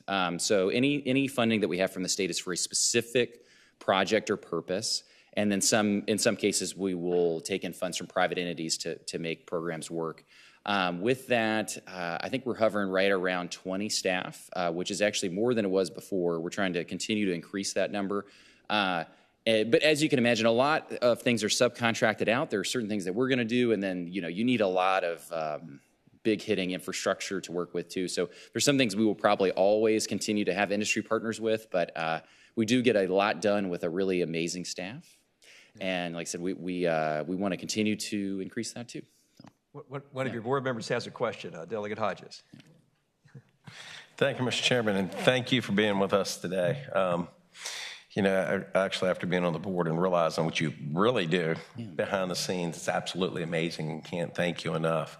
One thing I really haven't asked, and I know there's, you had the drug pricing piece on there, which I'm very passionate about. Yeah. We're working with pharmacy deserts, pharmacies closing, and it's all intertwined. Mm-hmm. I guess, it's a complex model. And where we are right now, what buckets of data are you getting in? Because as it goes through the process, there are numerous buckets.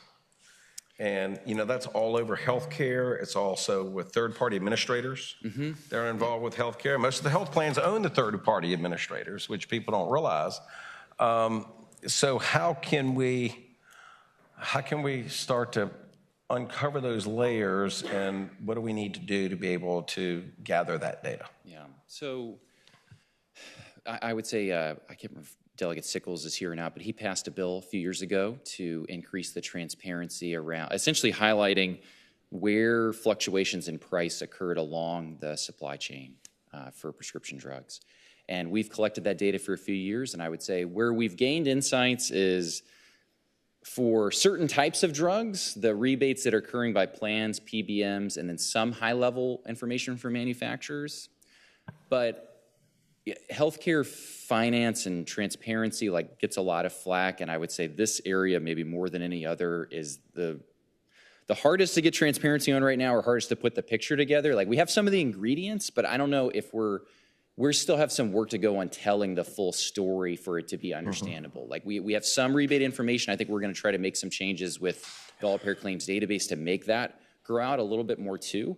So I'd say, we're making progress, but there's definitely work. I don't feel like it's mission accomplished that everyone knows what's happening there. Okay. And there's a lot of interest in that happening. Well, and thank you. And if I may follow up, Mr. Chairman, of course, there are many layers. Yeah. And, uncovering those, and there's more than just rebates. I mean, there are many ways how that price changes by the pharmacies paid, and even with Medicaid, by the time when Medicaid billed CMS, we're starting to see some information on the back end where there are some huge differences that we need to uncover. I guess what I'm looking at is ERISA a big problem around this? And also all over healthcare is ERISA a problem? Because under, Supreme Court decision that came out, states have the ability to regulate any middlemen, pharmacy benefit managers, third-party administrators. And is there anything we can do on that level that would assist you in gathering the data and uncovering that data to make it more transparent? 100%. So on the pharmacy side, I know Delegate Waxman is not here today. We actually been working with him on providing data for a few different areas of interest that, and we want to continue to support that. The ERISA TPA side is definitely a limitation for us because we serve the state, and so there are, like for instance, the biggest gap in our claims database is that we cannot compel ERISA self-insured employees or TPAs to submit that information, and it is not there. And so as you can imagine for the commercial market, that is, I think, 65% that is not there. We would love to get that information. I think a lot of people would like to have access to it, but it's dicey to, I'm sure there are lawyers in there that know better than me what our prospects would be at doing that. But it's a major limitation. Getting data from providers, you don't have that limitation. So any system where we do have claims and clinical data that flows from providers where you don't have the ERISA carve out, but if you go past that, even looking at clearinghouses, there's still pushback on, hey, there's an ERISA preemption for any state collection. Okay. And just one more follow-up, Mr. Chairman. Yes. But given the Supreme Court decision where states have the ability to regulate the middleman, and if the General Assembly said, you know what, you need to provide this data, because the Supreme Court says you have to, because of that Supreme Court case, which came out 9-0. And if the General Assembly did that, would that be very helpful for you dealing with any of the middlemen, whether it be the PBMs or the TPAs? It would be incredibly helpful. Whether certain companies may litigate against that, I don't know. But if that were to be enforceable, then we 100% would love that, and it would be incredibly helpful for us and the organizations that get data through us. Okay. Thank you. Yeah. Thank you. Appreciate you being here. Yeah. And then Delegate Price. Thank you. I just had a question on the level of some of the information. So like when you have on your slide claims, the who, what, where, when, in a vacuum, information is very important, but I'm also wondering, I guess, about the level of personal data that you have on patients when compiling some of your stats, and what sort of, I guess, protection is there for any of that information as you all are compiling the bigger picture. What do you hold and how do you protect it? Right. So there are 3 levels of protection. You've got federal laws, state laws, and then agreement laws that are dictated within the program. So, for instance, the claims data, there's federal HIPAA preemptions and a few other federal preemptions that say you can say whatever you want, but federal law says you can't go past a certain point. There are state restrictions on what can be done in the code. And then there's also, we have to sign an agreement with all the organizations to provide data that dictates what we can and can't do. I will tell you that in situations where data may be collected in an identifiable way, that may be shared with providers in an identifiable way, but for research, it's not. Like there is we are prohibited, for instance, with APCD, of releasing anything that's identifiable. It has to be scrubbed of that. It has to be, we have security standards with all of our data suppliers on where that has to be stored and how we can release it. So that it is very serious. We have to spend a lot of money to a lot of different people to make sure that information is secured and kind of work within those guidelines. And follow up, Mr. Chair. Yeah. And then what if it's the federal government that's requesting the information? Do you have protocols for that? We've never had that happen at least while I've been at VHI or responded to a request. At one point we had the FBI inquire, but it never got past a certain point. We would have to get legal counsel at that point on what we can and can't do. So but there's not a precedent for us doing that. It's gotten close, but then I'd have to defer to legal, honestly. And then, Mr. Chair, I guess I would just say we are in truly unprecedented times. And so if there is any further information that you can get to us on how that information, identifiable information, is protected, and if there were a request from federal government, state government, what your protocols would be. Absolutely. Thank you. Understood. Yeah. Thank you. Kyle, again, thank you so much for all you're doing, and look forward to continuing to hear from you and work with you. Absolutely. Thanks so much. Appreciate it. Okay. Please come back. Okay. We are to our last presentation, and this is, again, just super important information that Beth Bortz is going to share with us from the Virginia Center for Health Innovation. And great to have you here. Great. Thank you, Chairman Willett, and members of the Joint Commission. It's my pleasure to be back with you here again today to give you an update from where things were when we were last here last September to share with you. Just a real quick refresh, and I recognize I'm the last thing between you and lunch, so I'm going to try to take you through this as quickly as possible. The Virginia Center for Health Innovation is a 501c3 public-private partnership that came out of the Health Reform Initiative. We really play a trusted convener role for the Commonwealth, bringing people together to solve particularly difficult problems that involve stakeholders across healthcare. In that role, we've secured more than $23 million in grants for Virginia, and we have right now 55 organizations represented on just our board and advisory leadership council. Here you see the board. You can see the different range of organizations and experience.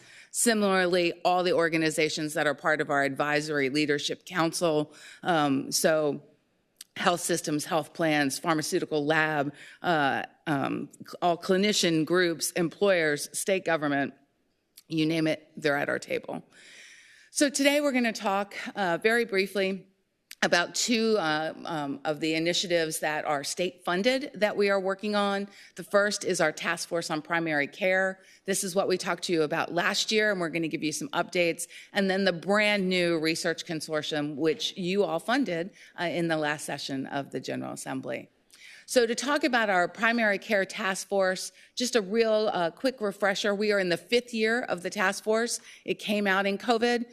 We saw how really challenging the problems of primary care are in the Commonwealth. And the workload just kind of keeps growing, to be honest, in terms of things that we have to tackle. Today I'm going to talk to you very briefly about what happened in 25, where we're going in 26. We have a primary care summit that is planned for the Commonwealth for October. And then I'm going to pass the baton to my colleague, Lauren Walker, who's going to give you updates on our investment report, the scorecard, and then talk to you about where things are with the Research Consortium.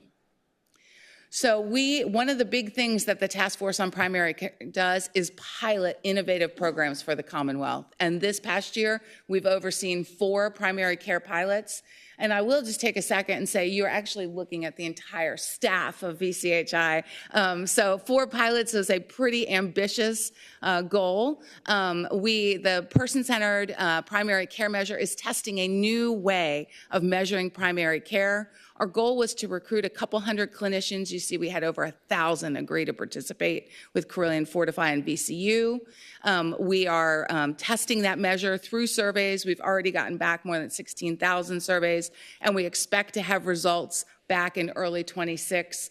We received outside funding secured to do the evaluation of using that measure. This is, again, moving us toward paying for primary care differently using a new measurement strategy.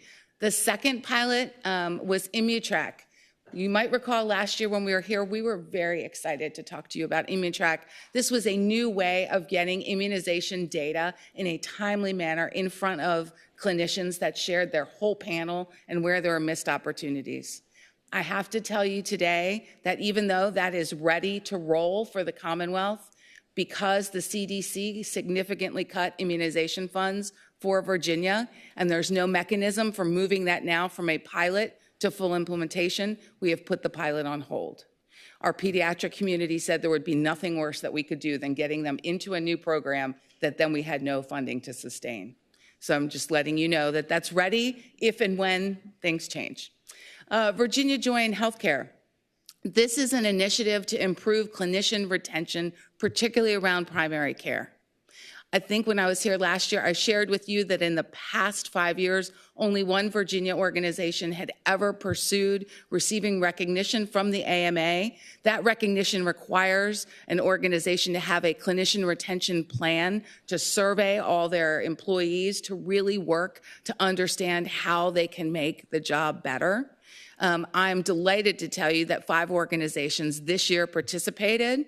They allowed us to have access to all of the survey data that they did. I will have a report for you in August on what happened with all that data from the state. But I can also tell you that 3 are very, very likely to be recognized by the AMA in September of 25. I at least know I've been invited to Boston and so someone is going to be recognized, but I think it might be many.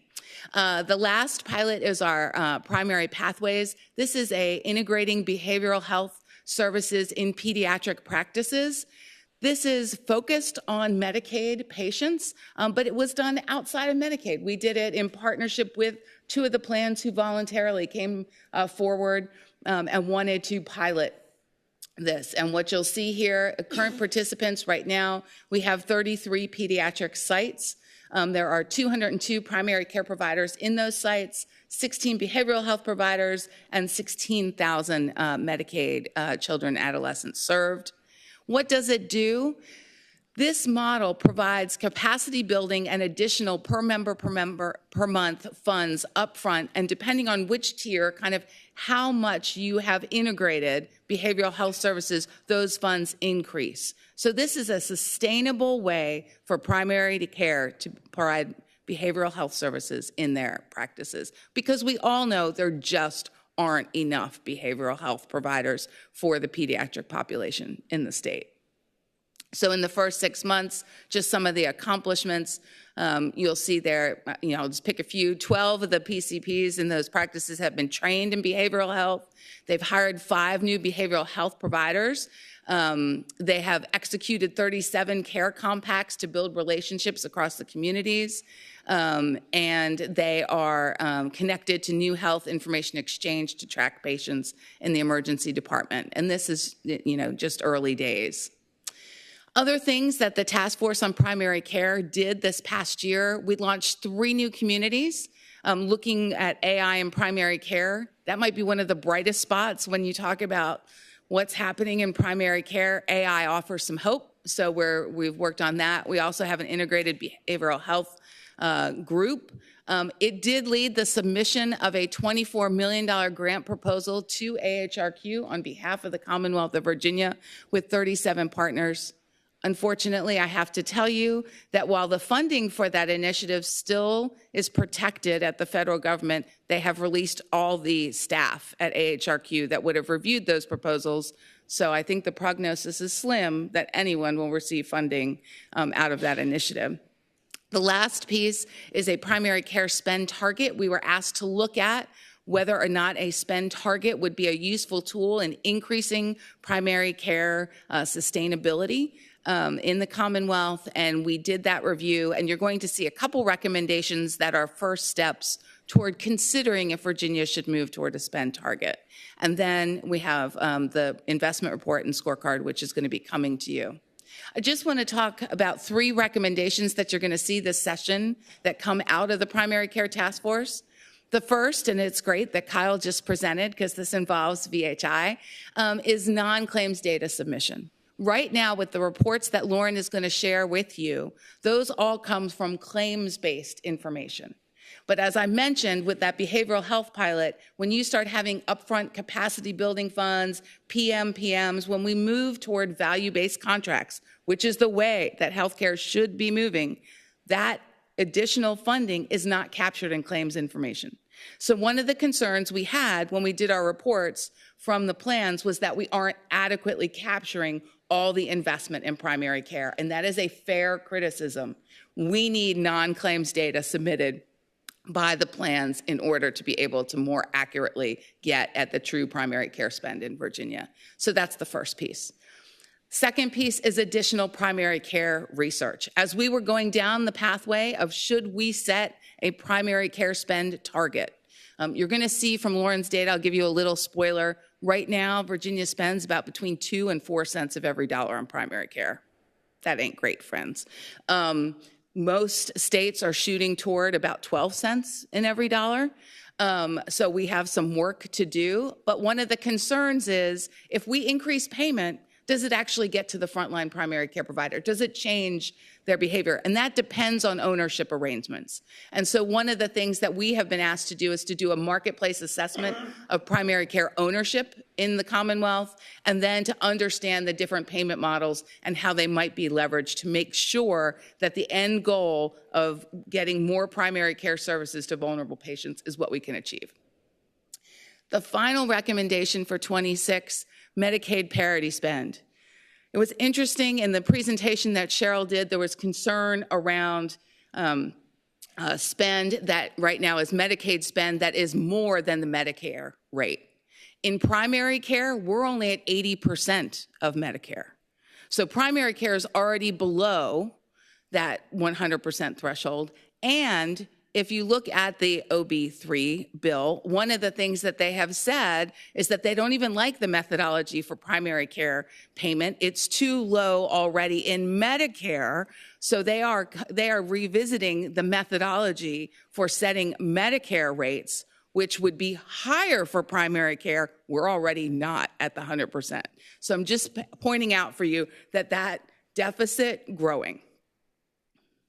Primary Care Summit. We felt it was time, 5 years of the task force, to bring everybody together to talk about opportunities, challenges, and plot out strategies. So that's going to be October 8th. You are all invited to join us at the Westin in Richmond. And with that, I'm going to turn it over to Lauren, who can talk you through the reports. Thank you, Beth, and thank you, Chairman, for the invitation to come and speak with you today. So I'm going to talk a little bit, as Beth mentioned, about some of the data and findings that we've been putting together as part of the task force over the last year. The first piece of this is for the Virginia Department of Health, we do put together a spend report and a primary care scorecard every year. And so I'm just going to go through some of the highlights of this. You'll be able to see some of the charts may be a little small. You have some of them in the handouts in front of you, and they are also in line. But as Beth mentioned, this year we are spending, or sorry, it's really 2023, but out of this year's report, because we're using the APCD data from Virginia Health Information. We are spending about 2 to 4 cents of every healthcare dollar. That is despite the fact that about 50% of all physician visits are in a primary care setting. So 2 to 4 cents of every dollar. The reason that we have that range, 2 to 4 cents, and this is going to be important as we kind of go through the rest of the slides here, is that we have a range of definitions. Primary care can mean a lot of different things to a lot of different people. 5 years ago, the task force agreed on a consensus recommendation, and that recommendation provides a range. So what you're looking at, that 2 cents, or that bottom line of that chart, is really focused on physician-led preventive services. And then when you look at that top line, that broad definition, that is including all advanced practice practitioners, as well as outpatient and professional services, every single service that those provider types provide. So that's kind of the difference between that 2 cents to 4 cents. So even just adding all of those groups, we get from about 2 cents to 4 cents.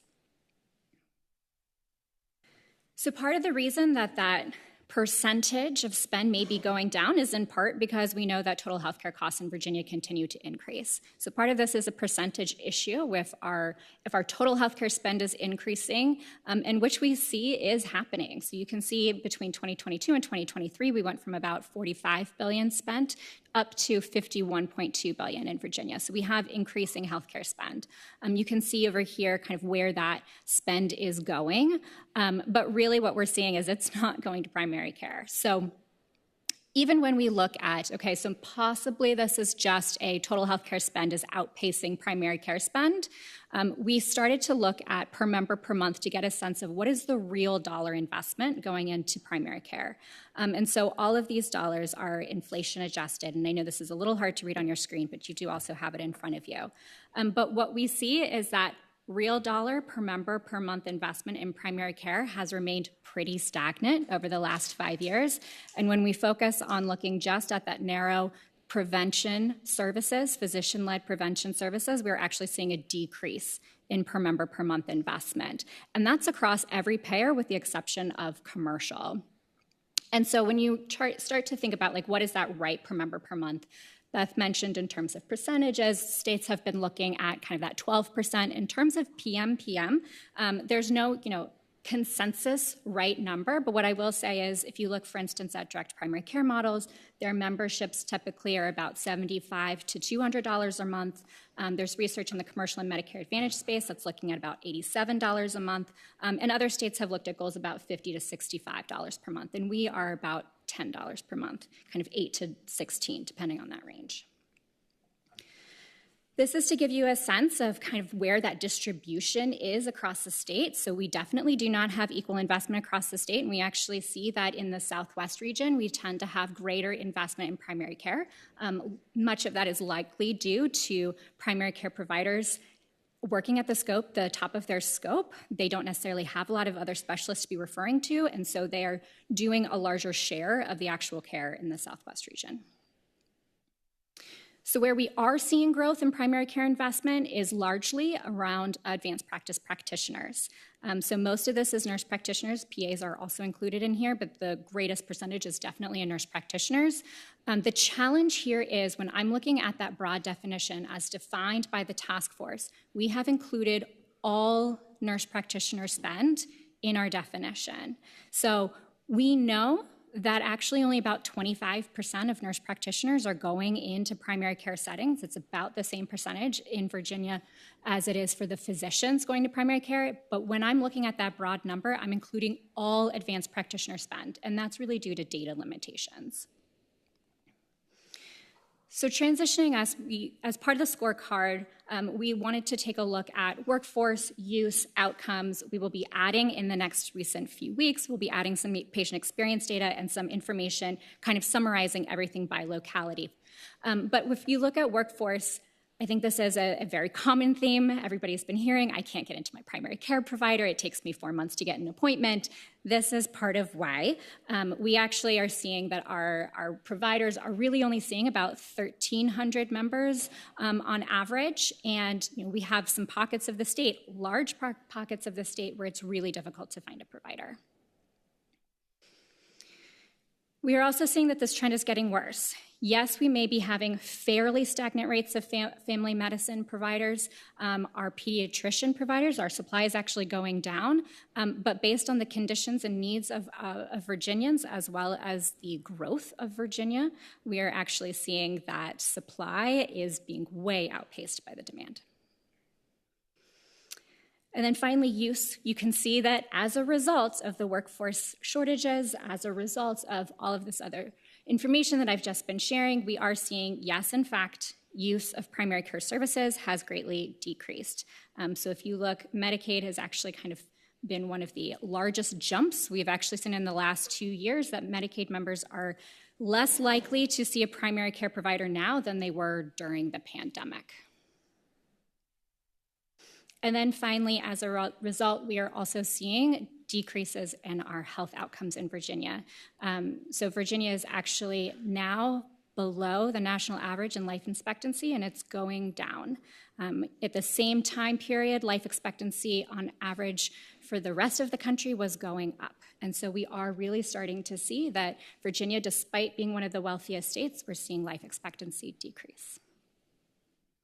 Yeah, Lauren, I was just going to pause for a moment because I knew I'd seen a similar statistic before and I was struggling to find it, so I'm glad you brought this up because that's just an unbelievable number. And you emphasize, you contrast Petersburg, city of Petersburg with Manassas Park, over 24-year difference. So that's just incredible. That's probably the most incredible number we've heard today. We've heard a lot of incredible numbers today, but that's just Absolutely unbelievable. Thank you. The discrepancy, depending on where you live in Virginia, is massive, as you mentioned, kind of that 12-year difference. But even when you look at the state as a whole, we are actually coming down, even as our state averages, we're coming down as a whole.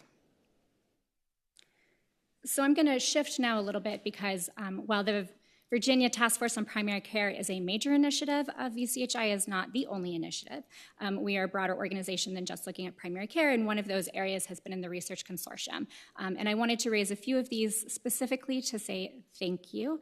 We did receive funding from you all, from the General Assembly last year to help launch this Research Consortium. And you'll see that we started to put together a few materials for Medicaid focused on primary care as was designed in the legislation, and then I'll talk a little bit about some of the areas that we're looking at going into next. So as Beth mentioned, we have this Primary Pathways pilot. That's that integrated care pilot. We are now working on putting together a formalized evaluation of that pilot. So we are partnering with the University of Virginia as well as the College of William & Mary and Community Health Solutions to help conduct that evaluation.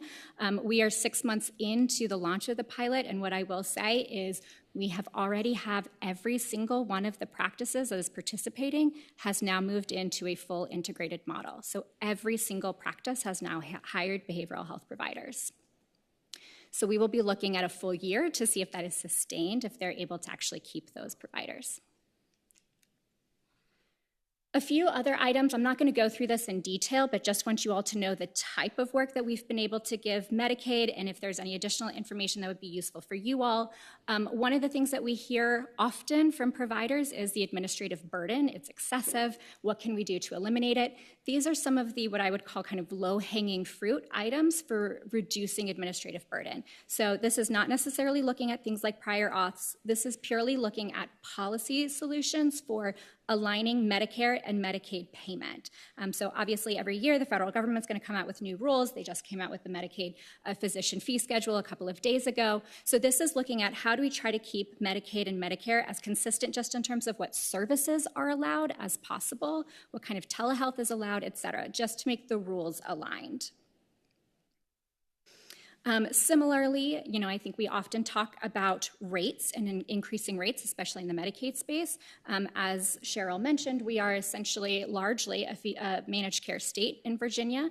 So what that means is increasing parity. Having parity is one piece of the puzzle when you're looking at fee schedule rates in Medicaid. But really what we see is that managed care is able to set their own rates, which sometimes is below, and as you can see here, is oftentimes much, much higher than what the fee schedule is. I will say these are preliminary. You'll see things like 1 penny on here. That's because those types of payments are really used by managed care organizations for population health tracking, not for payment. So those are the types of things that we need to kind of continue to clean out. This is preliminary data, but we are looking to see what are the differences between what managed care is doing versus the fee schedule, because they are separate. And I'm just going to kind of go through this again very quickly. I'm not going to focus on the findings of this, but we are looking at conducting network analyses for both behavioral health and primary care. We're looking at who is taking just commercial and who is taking commercial and Medicaid. As we are thinking about levers and policy, we really want to make sure that we are using the state's money wisely and making sure that those policies are targeting the areas that are going to be the most impactful. And in doing so, we've also kind of conducted a review here of the different types of levers. This is specific to Medicaid, as the initial direction was from Medicaid. But these are the types of levers that can be used. Not all of them require a massive amount of work, like an 1115 waiver. Some of them are, much more separate processes that can be done through, managed care contracts or otherwise. And then I will just kind of close here by saying our initial project was focused on Medicaid in the primary care space, and that's kind of just a highlights reel of some of the work that we've been producing for Medicaid, but also wanted to raise some of the work that we're looking at doing ongoing. So we are, obviously there's been a lot of discussion of the various federal policies that have been coming out. We are looking at doing kind of a local level analysis of the kind of broader, comprehensive impact of some of those different policies, as well as kind of continuing much of our work in the primary care space. As Beth mentioned, we would really love to get that non-claims-based payment and see how much that changes things. But really the goal of this research consortium is to inform you all. We are a nonprofit. Our mission is to improve the value of healthcare in Virginians, and so the research consortium here is really to help inform state policy and investment of healthcare dollars. And I will just close here by saying we are in the process of hiring one of our next employees. In fact, right after this, we have another set of interviews. But we're really getting excited about our launch. So we have already gotten our data partners involved. So we already have been working with Kyle and the VHI. We also are the first state in the country to have gotten a partnership with Epic to be able to start using electronic health record. We have signed those contracts in partnership with VCU. And we're really excited to be able to take all of those public and private partners together and start using that information to inform our research. And so we are having our launch in October, and I hope you all are able to join us.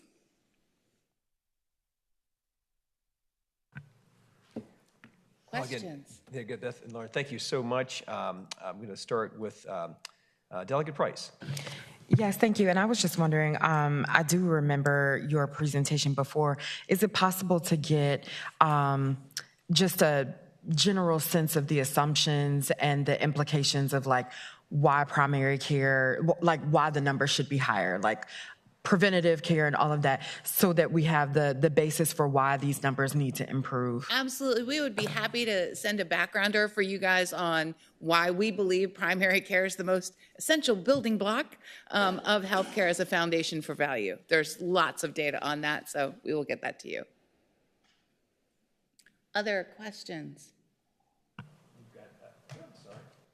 And Senator Head.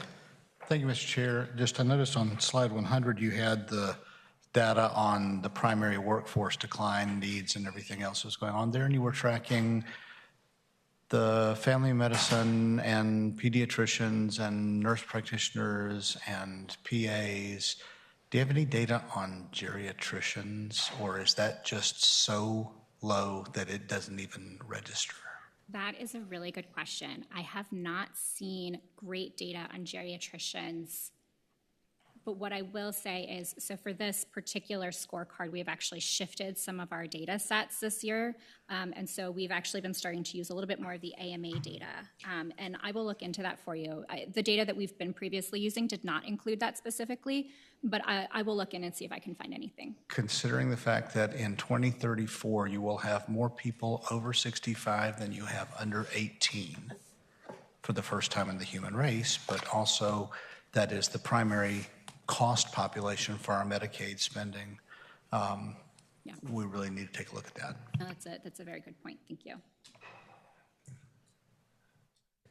Very good. Well, thank you again. A lot of great work. Really excited for your launch. And I was making notes on my calendar for your two things in October, including the summit. Back to back to make it easy for those of you that are coming in from out of town. We did that purposefully, and I would just like to close with thanking Delegate Hodges and Sickles, Senators Favola and Pillion, as well as Secretary Kelly and Commissioner Shelton for all serving on the task force. Excellent, excellent. Well, with that, a lot of super important information today. Really appreciate everyone being here. Again, always thanks to Sarah and her team. And with that, we are adjourned.